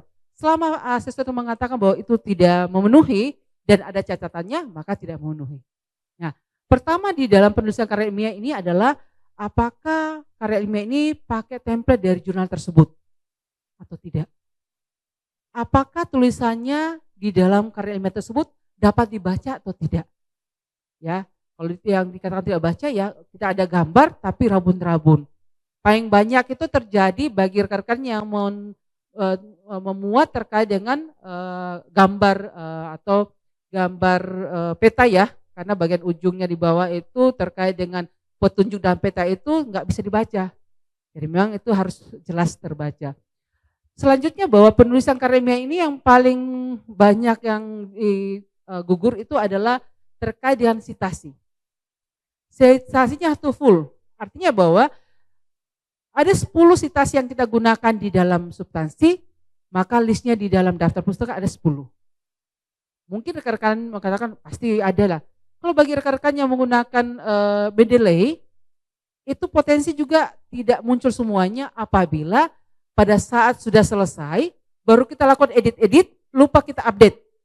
Maka jumlahnya sitasi itu tidak akan sama. yang ada di dalam substansi dan ada yang di daftar pustaka. Jadi pastikan update-nya itu pada saat siap semuanya keluar baru update, supaya antara di dalam citasi di substansi dengan daftar isinya itu ketemu jumlahnya. Karena banyak sekali kejadian cuma 2 ya, ada di dalam citasinya, mensitasi ini ada 2 yang tidak ada, sedangkan di dalam daftar pustaka itu ada. Dan sebaliknya, jadi dicek ulang kembali ya. Apalagi kalau misalnya rekan-rekan yang memang manual ya, potensi sekali tidak lengkap jumlah citasinya. Jadi pastikan ya, karena memang ini dinilai di dalam penulisan. Di dalam penulisan ini satu lagi adalah terkait dengan campuran bahasa Inggris. Mungkin kalau kita Sinta 2 masih ada bahasa Inggris ya, bahasa Indonesia ya kita gunakan ya. Tapi kalau rekan-rekan yang guru besar pasti Scopus. Scopus wajib dikatakan berbahasa Inggris ya, tapi kalau 5 negara pun bisa. Tapi dominan kita bahasa Inggris dan tidak tercampur dengan titik kodenya adalah bahasa Indonesia. Jadi karya ilmiahnya jangan campur bahasa Indonesia yang tidak punya makna. Jadi jangan katakan bahwa kalau misalnya bahasa Indonesianya itu desa A gitu. Apa itu bisa? Itu kan suatu komponennya. Tapi yang maksud di sini adalah bahasa Indonesia misalnya tabel antara B dan L itu dipisahkan E. Tapi kalau bahasa Inggris kan B dan E itu bersamaan, E-nya dipisah, gitu ya. Itu salah satu contoh. Jadi mungkin kita katakan 1, 2. Tapi dikatakan kalau memang itu berputasi, catatannya asesor mengatakan begini, karya publisher ini tidak berputasi karena ada campuran bahasa Indonesia dan tidak diperhatikan hal ini, gitu ya. Nah, dominan lagi yang kita katakan bisa bercampuran dengan bahasa Indonesia itu adalah penulisan angka desimal. Kita bahasa Inggris dengan Indonesia itu selalu kebalikan ya. Kalau kita katakan 1000, maka kalau kita Indonesia itu pakai koma. Pakai titik. Tapi kalau bahasa Inggris itu pakai koma. Tapi kalau misal desimalnya kita misalnya 0,25, bahasa Inggris itu maka kita tulis 0.25. Sedangkan bahasa Indonesia 0,25. Dan ini terjadi rekan-rekan sekalian. Ada rekan kita yang kemarin pas saat kita lihat-lihat, loh, oh cuma ini tuh. Di dalam tabel sudah cocok penulisannya, tapi di dalam narasi tidak. Tabelnya ditulis itu 49,238.25. Itu secocok itu penulisannya. Tapi di dalam narasinya dia tulisnya begini, 4,9238.25. Itu fatal rekan-rekan sekalian. Karena perhitungan angkanya, hasil pengambilan angka kan salah ya dalam penjabaran. Kalau mungkin narasi kita terkait dengan yang itu tanpa ada yangnya atau akan itu mungkin masih dimaklumi. Tapi kalau sudah menurut angka itu kita hasil penelitian kita ya. Jadi itu ya campur bahasa Indonesianya. Jadi baik itu narasi maupun dalam bentuk angka ya, itu rekan-rekan pastikan. Karena biasanya kita itu menggunakan, kalau kita menggunakan aplikasi ya Excel mungkin kelihatan. Tapi kalau misalnya kita rubah Excel kita itu dalam bentuk bahasa Indonesia full, maka angka desimal itu akan kelihatan bahasa tulisan Indonesia. Ya, makanya di grafik itu kelihatan, loh ini nilainya kan desimal 0,2728, tapi kok ini koma-koma semua pakainya. Nah, kelihatan itu ya, itu campur bahasa Indonesia rekan-rekan sekalian. Nah, selanjutnya rekan-rekan sekalian terkait relevansi kompetensi. Nah, di sini memberikan poin bahwa apa kepakaran kita. Kalau kepakaran kita itu adalah manajemen dan karya ilmiah kita itu ditulis manajemen, maka akan ditulis bahwa karya ilmiah itu sesuai dengan relevansi kepakarannya. Tapi kalau saya orang teknik elektro, saya nulis terkait dengan ekonomi yang tidak ada terkait dengan sistemnya dan lain sebagainya, maka akan ditulis bahwa karya ilmiahnya itu tidak sesuai dengan kepakarannya. Jatuh langsung ya. Karena salah satu saja dikatakan tidak memenuhi rekan-rekan, maka semuanya ya, apalagi kalau mau terkait dengan itu ya, kepakaran. Tidak sesuai dengan kepakarannya ya. Nah, selanjutnya untuk yang bagian ini ya, dengan kesesuaiannya ini juga sama. Walaupun kita sudah sesuai kepakaran kita dan kita tulis sesuai dengan kepakaran kita artikel itu, namun kita terbitkan kepada jurnal yang tidak sesuai dengan bidang kita, maka akan disampaikan bahwa tidak sesuai ya, karena diterbitkan pada ruang lingkup yang tidak sesuai dengan kepakarannya. Nah, selanjutnya terkait dengan kebaruan, ini yang poin tadi kami katakan bahwa selama rekan-rekan itu hasil penelitian dan dituliskan terkait ucapan terima kasih bahwa ini dari hibah ini, akan menjadi kode itu bahwa itu adalah hasil penelitian. Kalau hasil penelitian pasti ada kebaruannya. Karena tidak mungkin diberikan dana kalau dilihat dari awal proposalnya itu tidak ada hal baru yang diberikan ya. Jadi rekan-rekan dapat hibah tahun ini pastikan nulisnya acknowledgement dari pemberi hibah itu. Nah, selanjutnya terkait dengan poin untuk similarity-nya. Saat ini memang sama ya, jadi permen yang sebelumnya 209 sampai saat ini tidak ada perubahan terkait dengan nilai kemiripannya itu paling tinggi itu 25% yang diakui.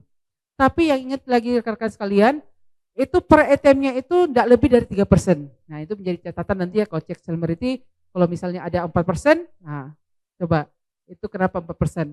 Harus berada 3 paling ini kalau bisa main di 2.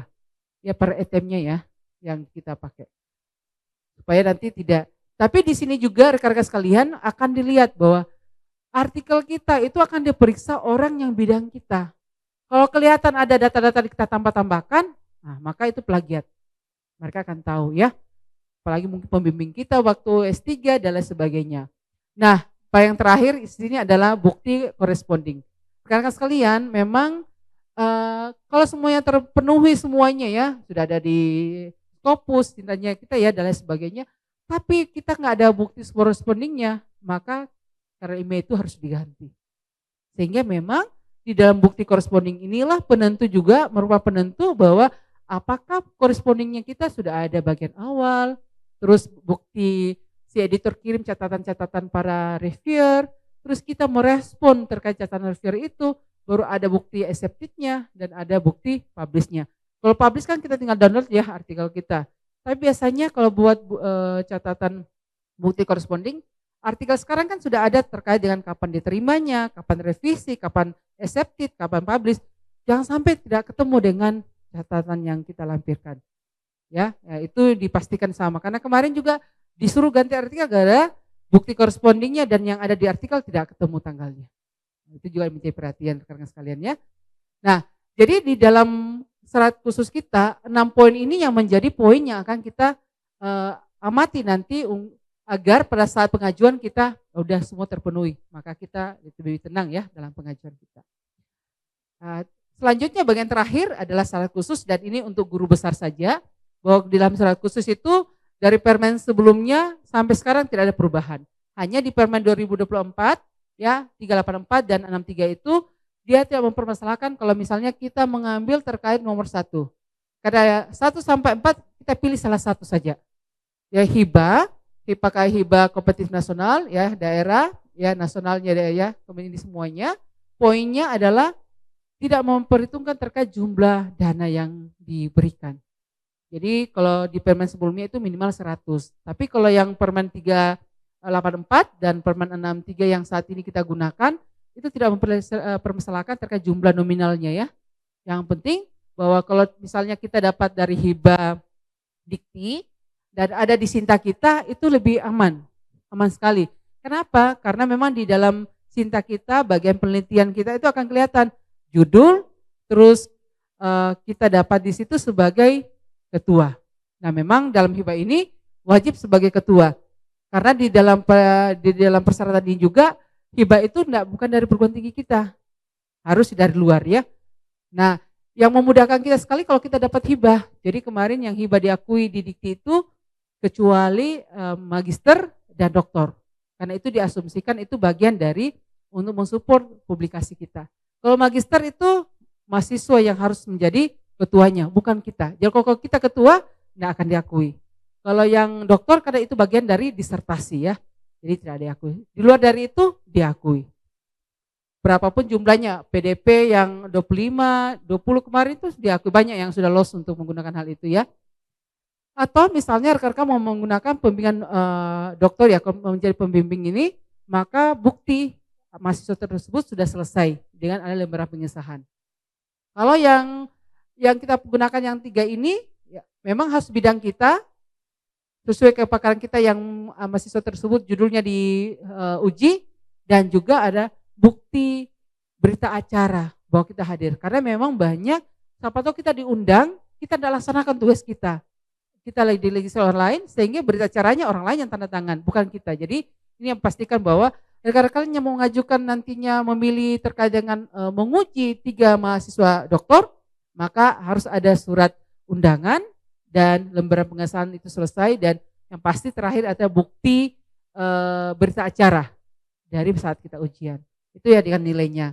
Atau misalnya rekan-rekan sekalian itu mau yang gunakan reviewer, menjadi reviewer. Jadi reviewernya itu harus 2 jurnal yang beda dan bukti itu Scopus. Jadi kita dapat email, nah itu surat tugas namanya itu. Baru nanti kita respon bahwa kita sudah menyelesaikan tugas kita, nah itu surat balasan bahwa kita selesai melaksanakan tugas. Jadi itu 2 jurnal yang beda ya. Itu. Mungkin itu yang dapat kami sampaikan sambil kita langsung diskusi ya, karena saya lihat ini kok bingung. Nah, mungkin banyak yang mau ditanyakan, lebih bagus kita interaksi untuk saling mengisi ya dalam hal ini. Mungkin ada yang arahkan kita untuk bertanya karena daripada bingung nanti ya.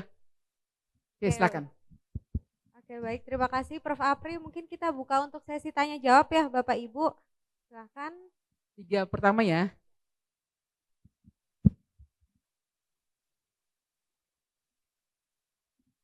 Bismillahirrahmanirrahim. Assalamualaikum warahmatullahi wabarakatuh dan selamat pagi rekan-rekan semua.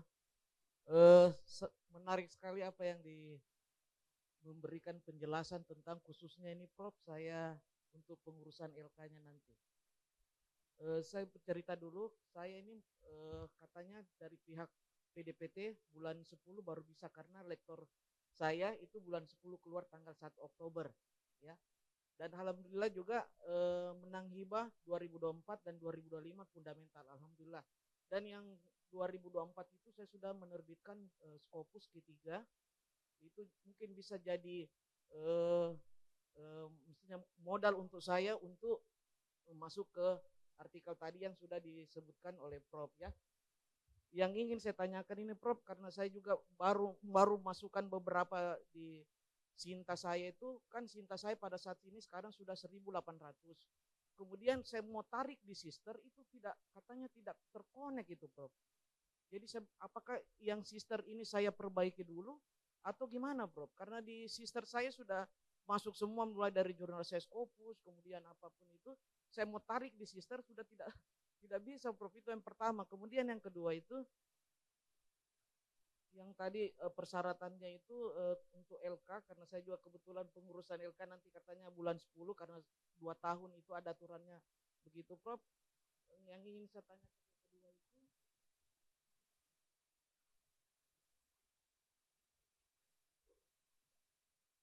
ini kepakaran Prof, saya masih kurang jelas itu karena dulu ikut Bintek Prof, ketemu dengan Prof sama Prof Batara itu, saya ikut Bintek dulu tahun lalu itu.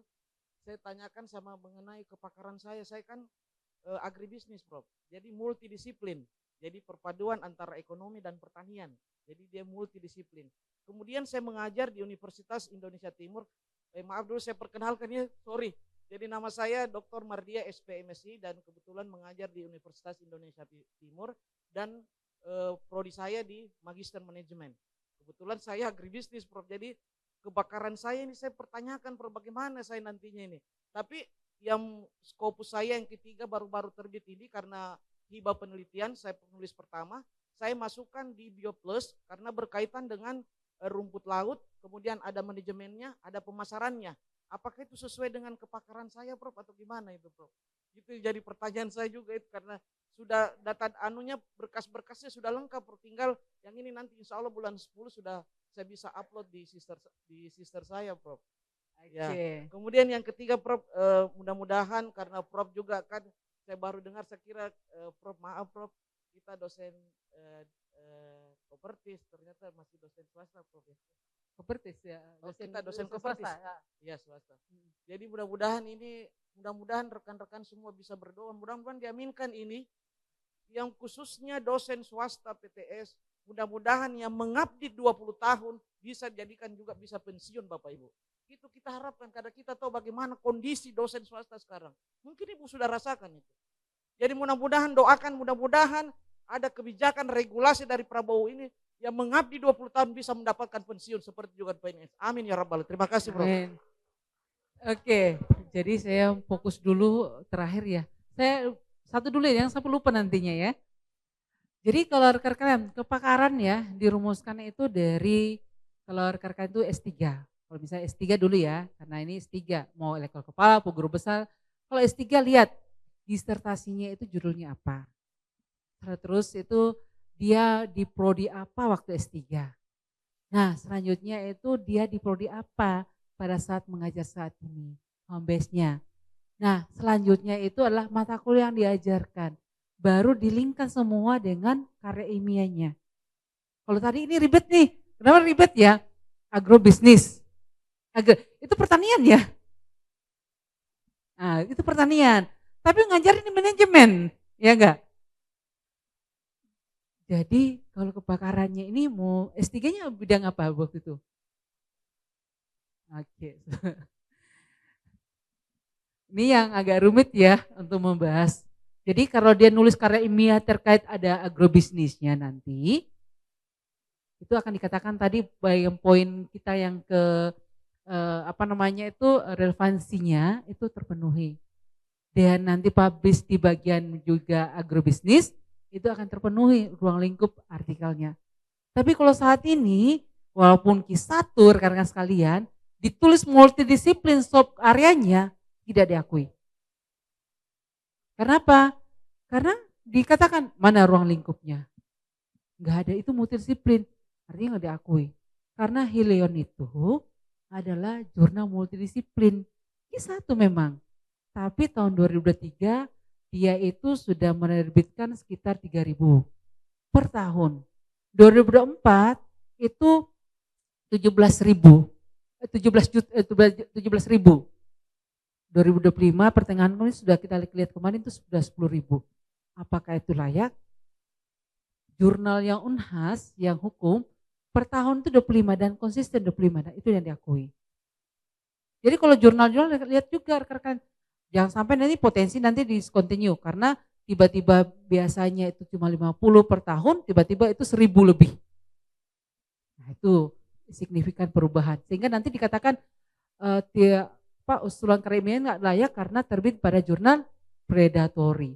Itulah kalimat predatory, artinya tidak sesuai jumlah yang dijanjikan tiap tahun. Nah ini menjadi poin juga untuk rekan-rekan yang kelola jurnal-jurnal akreditasi. Kemarin kita punya persamaan persepsi terkait dengan akreditasi suatu jurnal yang nasional itu kalau sudah mulai nakal, mendingan diturunkan sekalian. Nakalnya apa? Karena sekarang Sinta 2 jadi syarat ya sekarang ya. Kemarin dia cuma per nomor itu cuma 100, sekarang sudah lebih 1.000. Hanya karena memang dibuka slot dari pemerintah Permen 63 ini, bahwa rekan-rekan yang mengajukan ke lektor kepala, Sinta 2 syaratnya. Semua masuk, diterima semua, melewati batas yang dia janjikan per tahun. Jadi potensi nanti ke depan, Sinta 2 kita yang akreditasi Sinta 2 itu akan turun tuh. Karena tidak mengikuti peraturan. Kalau mungkin berada batasan tertentu mungkin masih ditoleran nanti ya. Tapi kalau sudah lebih dari itu juga menjadi bahasa kalau kita di sini ya predatory ya jadinya, bahwa jurnalnya itu tidak sesuai dengan yang memang tiap tahun. Kalau beda 10, 20, 30 kalau memang dia per 50 per nomor ya masalah mungkin ya. Tapi kalau sudah lebih 2.000 atau 1.000 atau 100, 500 misalnya ya mungkin itu poin. Jadi untuk ibu, kepakaran ibu itu harus di rumusan khusus ya. Karena memang bisa ya Bapak di rumusan khusus, yang pasti bahwa mata kuliahnya itu ada, mengajar sekarang itu ada pertanian. Nah, sudah ada. Dari kan analisisnya kelihatan nanti. Jadi kalau kita harus centol bahasanya ya, karya ilmiah itu harus kita pastikan bahwa karya ilmiah ini, kepakaran kita nih, orang bicara terkait manajemen ada di kepakaran tersebut. Kalau kita menyebutkan agrobisnis ada di dalam kepakaran. Jadi dibentuk itu sehingga mengambil semua disertasi kita terkait karya ilmiah jagoan kita, terkait dengan prodi di mana kita ambil S3 dan prodi tempat kita mengajar. Dan mata kuliah yang kita bentuk. Gitu ya. Nah.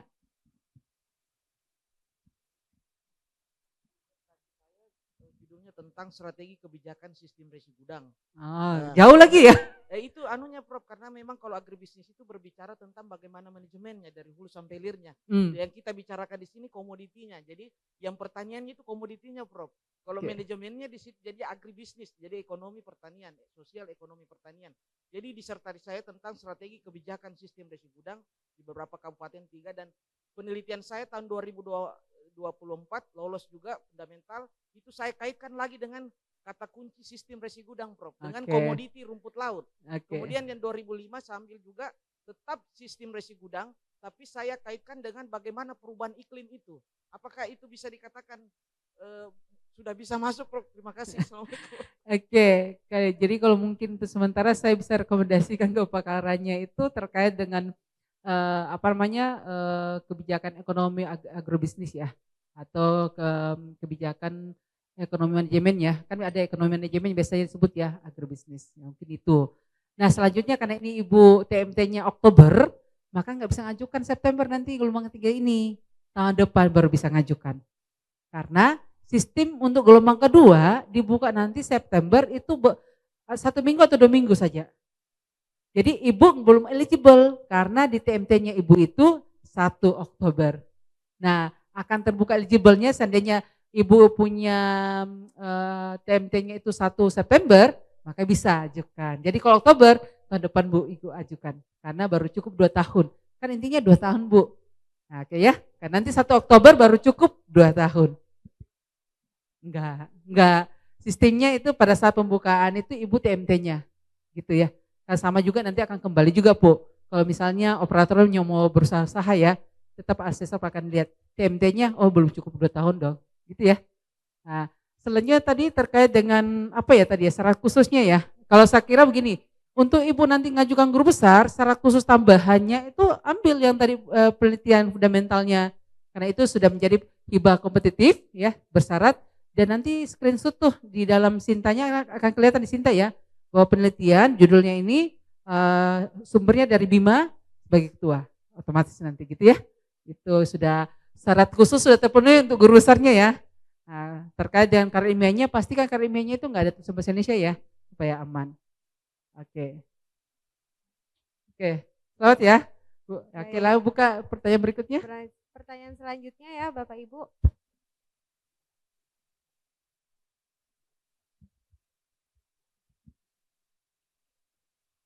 Bismillahirrahmanirrahim. Assalamualaikum warahmatullahi wabarakatuh.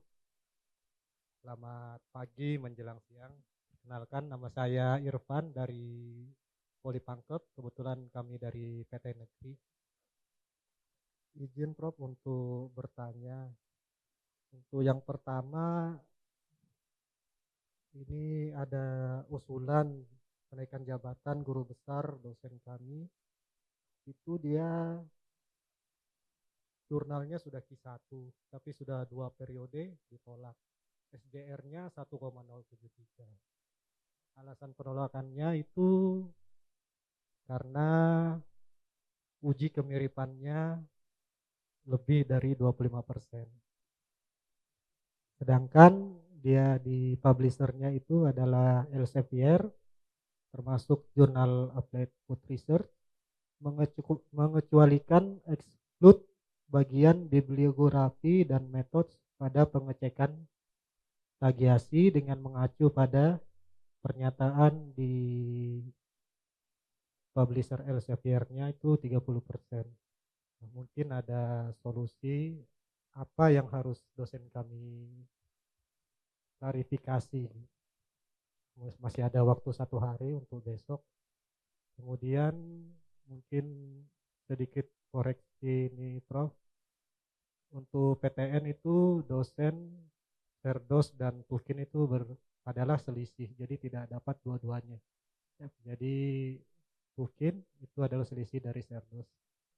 Kemudian yang ketiga, ini mungkin penyampaian, kemarin ada sosialisasi dari Direktur Sumber Daya, itu kemungkinan tahun depan ada peraturan baru untuk mengganti Permendikbud nomor 44, karena memang di Permendikbud 44 itu dosen PNS kayak tidak adil untuk naik pangkatnya karena butuh waktu 9 sampai 10 tahun untuk ke guru besar. Jadi Direktur Sumber Daya saat ini sudah koordinasi dengan Menpan terkait untuk dosen di PTN mungkin dikecualikan tidak pakai evaluasi kinerja. Mudah-mudahan tahun depan sudah terbit peraturan terbaru. Mungkin itu saja dari saya, Prof. Terima kasih. Assalamualaikum warahmatullahi wabarakatuh. Oke, mungkin yang kami katakan tadi itu double ya, karena memang dapat dari bulan Februari dapat share-dosnya, tiba-tiba di bulan 6 ya, itu semua rapel. Jadi 20 dikali 2 dong jadinya ya.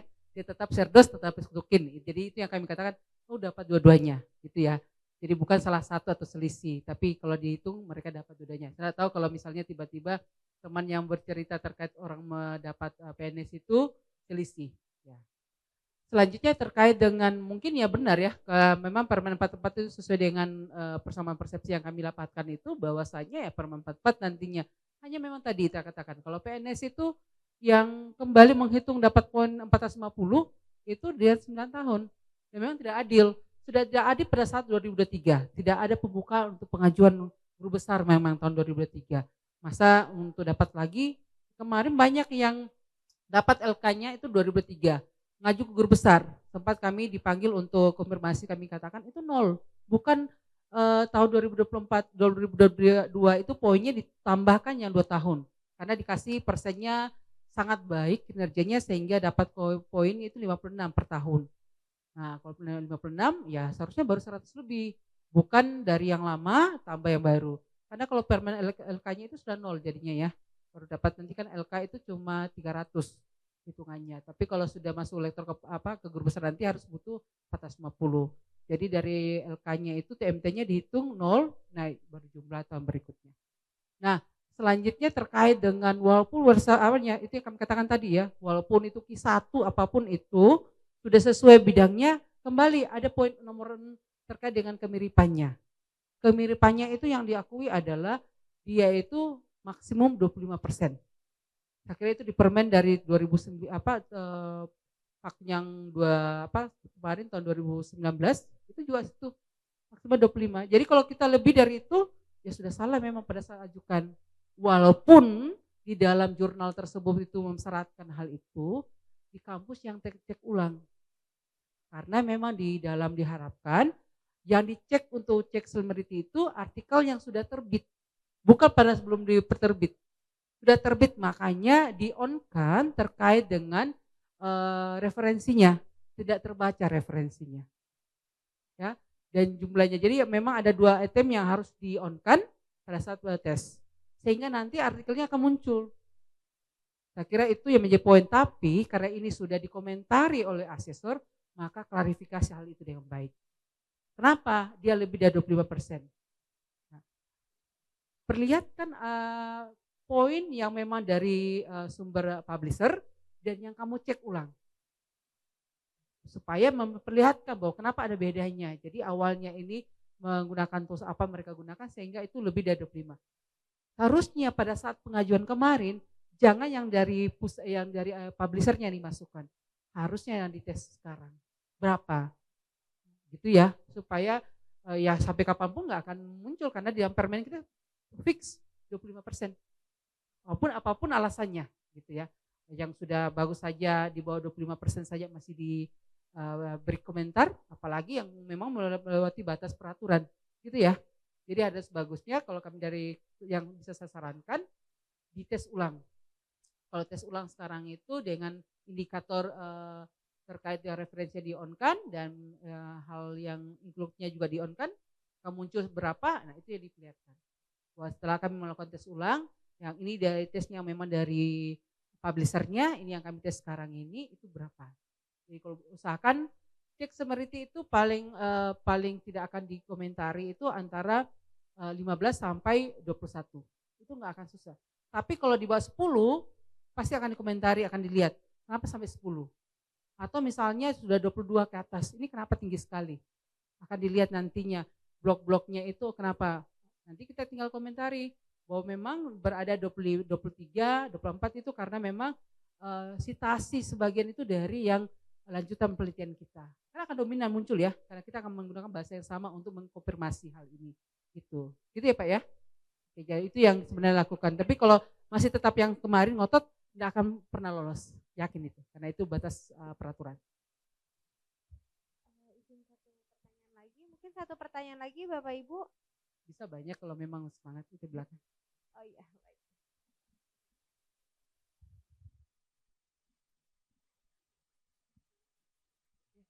Selamat siang, Prof.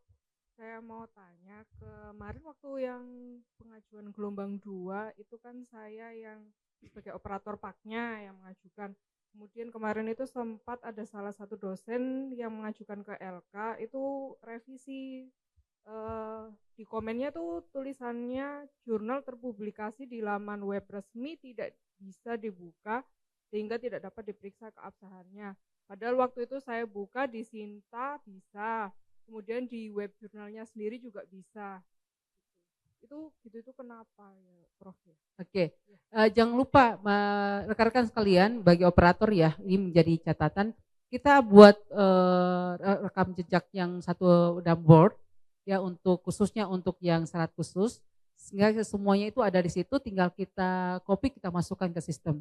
Jangan sampai pada saat kita masukkan ada satu item kode yang tidak terinclude di dalam linknya itu tidak terbuka. Itu yang dominan biasa terjadi.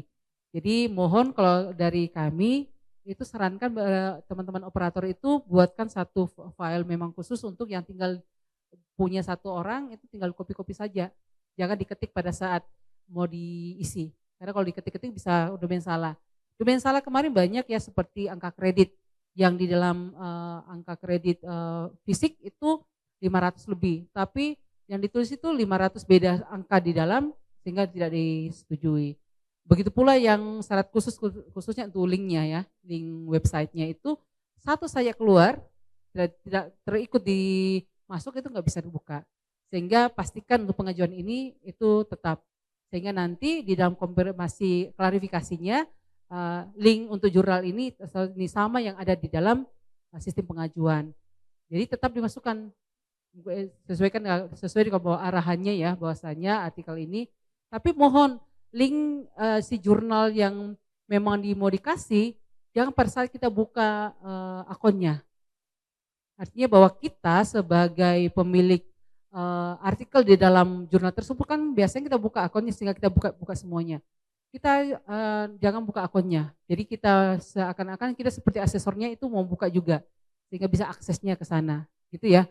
Karena kalau misalnya kita buka copy linknya itu pada saat kita aktifkan bahwa kita on akun kita, nanti untuk aksesnya tidak bisa diakses karena itu. Karena artinya bahwa memang harus memiliki akun baru terbuka. Makanya linknya itu dibuka pada saat akun kita tidak lagi diaktifkan, gitu ya. Waktu itu sudah kami coba kan dengan beberapa pegawai yang lain, bisa dibuka gitu atau ini gelombang kedua yang baru ya? Kenapa?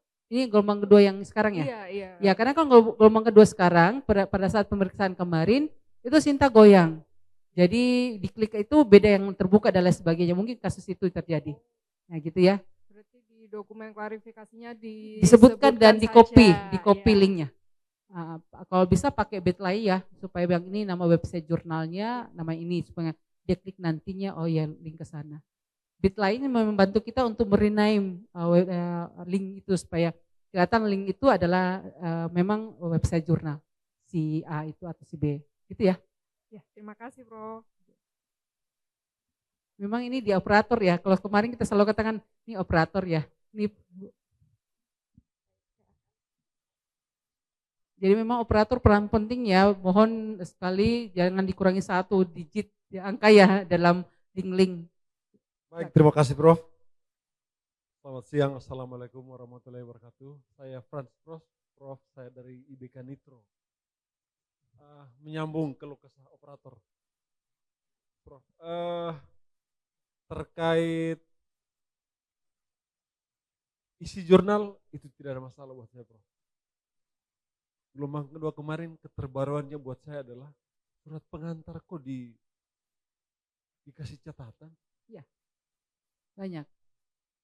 surat pengantar yang terbaru adalah harus ditandatangani oleh rektor. Wajib pimpinan di situ di dalam rubriknya. Sementara yang sebelum-sebelumnya itu Pak Kalem. Oke. Lalu kemudian Sinta setelah saya telusuri memang ada problem. Lalu kemudian dari semua masalah itu Prof, apakah kami harus bikin klarifikasi semua? Atau kami upload ulang, misalnya kalau tentang link Sinta, ya udah masukkan lagi link yang seperti arahannya Prof tadi. Jadi jangan masuk di dalam akun, jangan copy akunnya, tapi seakan-akan kita datang dari luar akun, copy masuk, seperti itu. Harusnya begitu. Harusnya begitu. Harusnya begitu. Lagi-lagi Prof, pertanyaan saya, apakah dari semua masalah itu harus kami bikin klarifikasi? Iya, harus. Wajib. Ya. Oke. Jadi yang saya tangkap ya suratnya. Makasih, Jadi Prof. angka kredit itu Pak Kalem memang. Tapi kalau kita itu untuk PNS ya, PNS non PNS. Angka kredit itu Pak Kalem yang 1 lembar itu. Tapi yang nilai kum bagi yang non PNS rektor dengan Pak Kalem. Itu ya. Oke. Nah, kesalahan yang bisa terjadi di situ adalah ditotalkan jumlahnya. Padahal yang lama bisa ditotalkan per penelitiannya berapa, pengajarnya berapa, pengabdian berapa, penunjukan berapa untuk yang lama.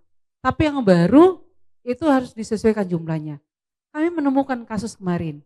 Ya, ini kenapa dikomentari? Iya, coba lihat. Kamu mengatakan bahwa pengabdian itu cuma 12 yang kamu klaim. Karena kan maksimal 5%. Terus 12. Tapi kalau kita lihat di dalamnya itu lebih 12. Disinkronkan dan Sintanya nggak ada cukup 12 itu. Nah itu biasanya hukumnya. Atau dalam penunjang juga. Penunjangnya diklaimnya itu 12. Tapi di dalam jabaran yang baru, di dalam paknya itu lebih dari 12. Jadi mohon bagi rekan-rekan juga yang lihat nanti bagian operator ya. Itu lihat kalau memang diklaimnya 12 yang baru, yang mana 12 baru itu 12 itu dihitung aja, yang lainnya hapus aja. Ya, karena nanti itu yang mau mengatakan bahwa lo katanya 12, ini dihitung lebih, malah 40-50. Yang lainnya dihapus saja, gitu ya. Nah itu yang terjadi. Sehingga memang kalau itu sebenarnya terkait hal itu, ya itu Pak Kalem tanda tangan dokumen yang tidak tepat. Rektor tanda tangan tidak tepat. Itu yang angka kredit. Sedangkan surat pengantar itu memang pimpinan perguruan tinggi. Itu dari dulu, tidak ada perubahan dari dulu. Jadi pimpinan perguruan tinggi yang surat-surat. Semua surat-surat kalau maupun nanti istilahnya pas rektor yang mengajukan, maka ditulis itu atas nama rektor, wakil rektor bidang akademik. Gitu ya. Jadi rektor, strap ketua, strap direktur ya yang bisa tanda tangan. Di luar itu enggak bisa. Gitu ya Pak ya. Itu dari dulu. Rubriknya jauh begitu. Jadi poinnya itu ya. Ada lagi? Silakan. Untuk sementara. Iya. Oke. Mungkin ini izin pertanyaan terakhir ya Bapak Ibu. Yang belakang belum loh, sebelah kanan. Oke. Bismillahirrahmanirrahim. Assalamualaikum warahmatullahi wabarakatuh. Perkenalkan, nama saya Rusliana. Saya dosen Universitas Indonesia Timur. Mata kuliah yang saya ampu bahasa Inggris. Prof, pertanyaan saya ada 2. Satu masalah dan satu tidak terlepas dari pengurusan LK. Begini Prof, S1, S2 dan S3 saya itu nyambung bahasa Inggris. Jadi riset-riset yang saya lakukan itu berbahasa Inggris dan tema penelitian itu saya rata-rata mengenai edukasi. Ya, experimental class. Yang jadi permasalahan di sini Prof, di Universitas Indonesia Timur itu tidak memiliki fakultas bahasa dan sastra. Sehingga ini menjadi kendala bagi saya untuk mengurus LK. Adakah solusi yang lain, Prof, untuk bisa ke LK tanpa tidak mengajar di Fakultas Sastra? Ya, pertanyaan kedua, Prof. Ini pertanyaan titipan dari teman saya sebenarnya, karena saya mengajukan tangan untuk bertanya, maka saya mewakili teman untuk mengajukan pertanyaan ini. Pertanyaan ini adalah teman saya mengatakan minta penjelasan, minta tolong Prof untuk dijelaskan tentang scoring. Scoring yang terpenting atau scoring kenaikan pangkat atau inti yang harus kami perkencang dalam scoring itu. Ya ini yang harus yang mana scoring utamanya dalam LK itu. Terima kasih Prof, itu mungkin yang bisa saya ajukan. Terima kasih. Ya, scoring yang utama adalah penelitian. Kenapa penelitian? Kalau kita sudah 2 tahun mengajar, pasti kumnya tercukupi. Pengabdian itu maksimum 5%. Jadi kalau kita melakukan pengabdian masyarakat 1 item, 2 item, apalagi kita menjabat, terpenuhi. Kita ikuti seminar seperti hari ini, ada sertifikatnya penunjang. Penunjang maksimal 5%. Terpenuhi. Yang tidak terpenuhi itu adalah di penelitian. Di penelitian rekan-rekan. Kumnya ya sudah ada ya. Rekan-rekan bisa lihat Sinta langsung, Sintanya ada matriks. Itu publikasi rekan-rekan itu lihat itu matriksnya. Diakui berapa. Sinta Q1 berapa, Q2 berapa yang sudah ada Sintanya. Kelihatan di matriksnya. Silakan lihat matriksnya. Jadi pada dasarnya rekan-rekan sendiri bisa menjadi asesor untuk diri rekan-rekan sendiri untuk lihat jumlah kumnya ya. Jadi bisa gitu ya poinnya untuk penelitian baik LK maupun itu. Ya karena akan dilihat nanti pada saat rekan-rekan mau ke guru besar, dilihat mana persyaratan secara khusus untuk LK-nya kemarin, mana untuk lektor kepalanya, itu akan dilihat. Oh ini ada, maka ini untuk guru besarnya terhitung, gitu ya. Dan TMT LK itu penting, makanya di dalam angka kelengkapan dokumen ada tanggalnya. Itu otomatis ditarik, jadi tidak bisa dirubah-rubah lagi. Makanya perbaiki di sisternya supaya operator yang tarik nanti kelihatan di layarnya asesor itu sudah, oh iya valid. Nah pada saat valid ya tinggal mau cocokkan artikel karya-karya email yang ada di Sintanya itu sesuai batasnya, oh ini batas kita kira jumlah, oh iya terpenuhi. Ya, kita sendiri hitung ya.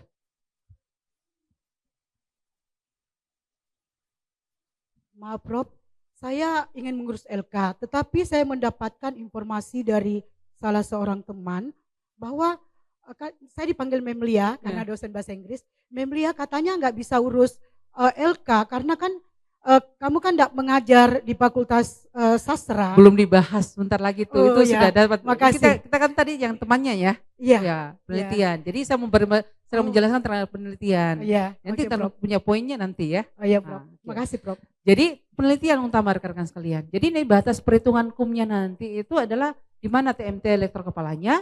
Nah, baru sesudah itu dihitung ke atas jumlahnya. Pasti asesor estimasi. Ini jumlah kumnya oke, terpenuhi. Begitu pula kalau misalnya lektor kepala, TMT lektornya kapan? Dihitung, oh ini batasnya dari karya ilmiah yang ini terhitung ke atas.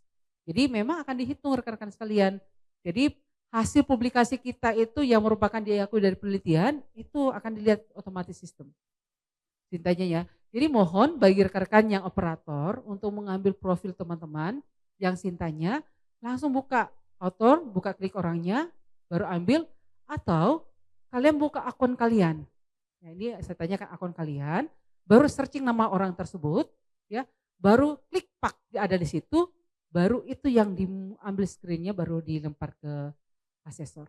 Itu akan kelihatan semua tuh publikasinya, indeks by Scopusnya, terus Garudanya.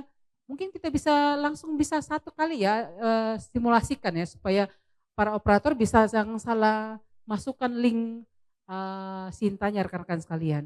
Itu bisa kelihatan semua. Baik juga itu hibah-hibahnya kelihatan semua. Bisa kita lihat masuk di, bisa dekatkan dulu HP saya mana ya? Yang satu. Izin ya, kita pakai lama dikit ya. Supaya saya berharap operator tidak salah masukkan link ininya ya.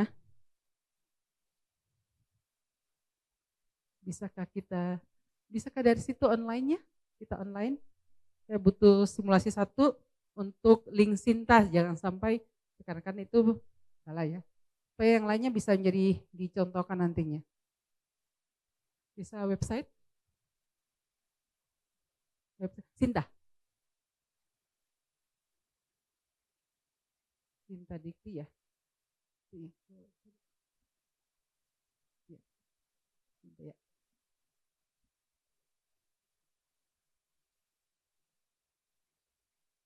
Jadi kita lihat dulu ya, nanti yang terkait kepakaran Ibu nih yang mau ngajukan supaya nanti bisa 1 kali klop lah.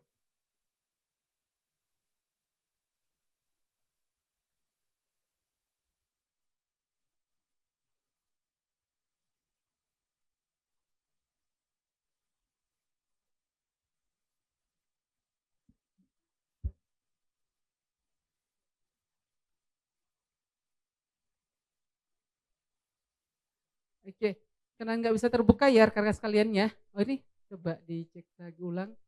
Jadi rekan-rekan masuk di Sinta, mungkin ada yang bisa buka Sintanya. Sintanya baru aktifkan akun kalian kalau mau bisa enggak apa-apa. Tapi sesudah itu keluar cari nama orangnya. Siapa? Baru nanti di situ klik pak. Nah, sesudah klik paknya baru muncul semua tuh. Ambil link itu baru itu yang dimasukkan. Artinya kalian seperti asesor menilai. Jadi linknya itu seperti kalian itu lagi seperti asesor menilai si orang ini. Tuh kan kalian semua publikasinya. Makanya kalau dikatakan, oh loh ini indeks Scopus kok nggak ada di Scopus. Nah karena itu dilihat bahwa oh ternyata ada di Google-nya, bukan di Scopusnya. Itu ya. Nah selanjutnya untuk Ibu. Ini menjadi poin memang. Tapi kalau mungkin LK, ini saya ngomong LK-nya saya dulu Bu ya. Kalau Ibu ikut LK, selama Ibu punya S2, S3 atau disertasinya itu sesuai dengan mengajarnya, maka mata kuliah mengajar menjadi poin prodinya. Jadi tinggal nanti Ibu kepakarannya apa, itu bisa aku ajukan. Karena enggak mungkin ya kalau bahasa Indonesia misal di kampus, suatu kampus enggak akan masuk LK-nya. Enggak bisa. Hanya coba diajukan Bu. Karena selama ini belum ada batasan bahwasanya kalau dia tidak mengajar di kampus sesuai bidangnya itu tidak diakui. Hanya yang dilihat nanti adalah disertasinya, yang karena ilmiah yang diajukan, klub dengan mata kuliah yang dipersyaratkan atau mata kuliah yang mendukungnya. Nah itu bisa. Tapi terkait dengan prodinya selama ini belum. Hanya prodi tempat ambil S3-nya yang jadi poin lihat. Karena itu akan dilihat semua oleh asesor dan itu cara merumuskan terkait dengan kepakaran dulu. Nah, kita nunggu Permen 44 ini atau Permen ada barunya kita belum tahu ya. Nah, namun yang menjadi poin adalah untuk merumuskan terkait dengan kepakaran itu poinnya kemarin. Kepakaran adalah terkait dengan disertasinya, terkait dengan mata kuliah yang diajarkan dan terkait dengan karya ilmiahnya. Klop kah itu? Nah, gitu ya. Makanya kenapa kalau karya ilmiahnya ditolak oleh asesor dan tidak sesuai, makanya kita harus rubah di kepakaran. Karena apa? Bidang keahlian atau kepakaran atau ranting ilmu itu belum fix, bisa kita rubah-rubah. Tapi pohon ilmu, cabang ilmu sudah fix di sister kita. Gitu ya. Jadi kepakaran itu sama dengan bidang ilmu, sama dengan ranting ilmu, itu bisa kita rubah. Sampai saat ini belum di lock untuk hal itu. Itu ya Bu ya. Oke. Oke, baik, terima kasih Prof. Apri atas pemaparannya dan juga sesi diskusinya ya.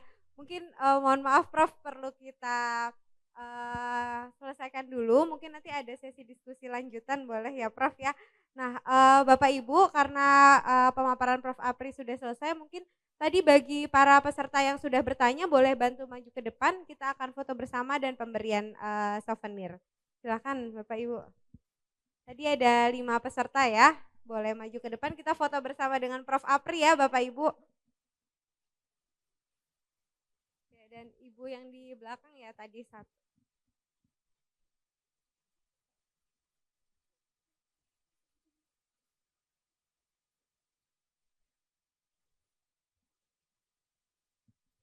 Oke, kita akan serahkan dulu. Serahkan mungkin bisa dibantu berikan satu-satu.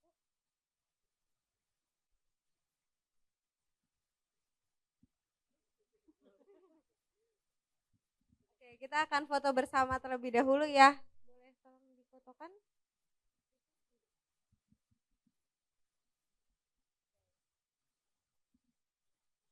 Foto bersama terlebih dahulu ya.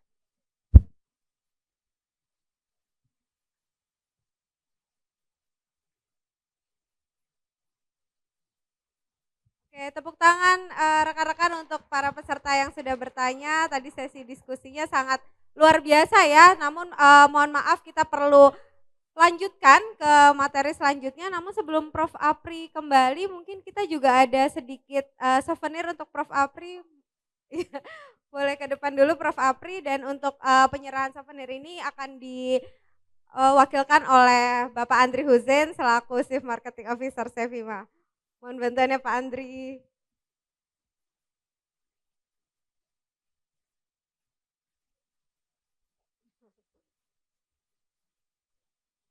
Oke. Kita foto bersama lagi ya, Bapak Ibu. Berdua dulu. Oke.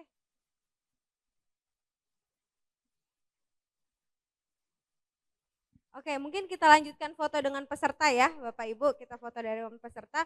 Mungkin Bapak Ibu bisa di tempat duduknya masing-masing, boleh berdiri dan kemudian nanti difoto dari atas. Bisa berdiri dari tempat duduknya masing-masing, ya. Oke, bisa di depan, kelihatan ya. Semoga kelihatan semuanya ya, Bapak Ibu.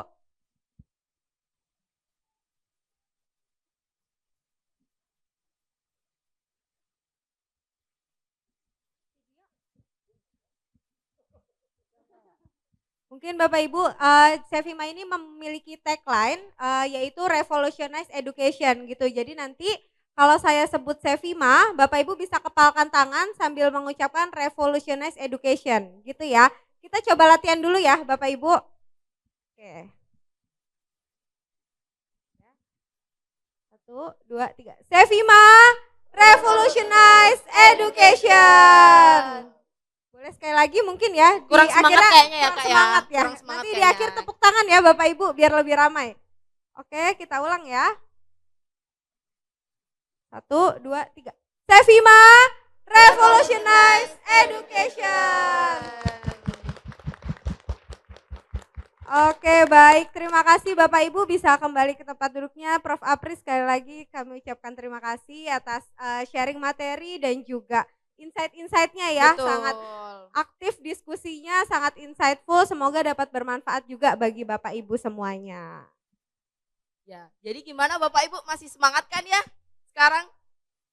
Loh kok nggak ada suaranya? Masih Mana semangat semangatnya? apa udah lemas? Kita masih punya sesi-sesi yang lain nih. Betul. Jadi kita lanjut ke sesi selanjutnya ya.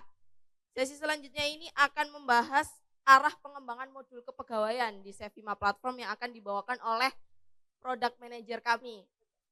Dengan Bapak Aditya Chandra selaku Product Manager Sevima yang memimpin proses pengembangan modul kepegawaian di Sevima Platform. Betul sekali Bapak Ibu. Jadi nanti akan lebih banyak pembahasan terkait modul kepegawaian di Sevima Platform. Jadi nanti Bapak Ibu boleh juga melakukan diskusi dengan Bapak Adit secara. Kepada Bapak Aditya Chandra, waktu dan tempat kami persilahkan. Tepuk tangan dong Bapak Ibu.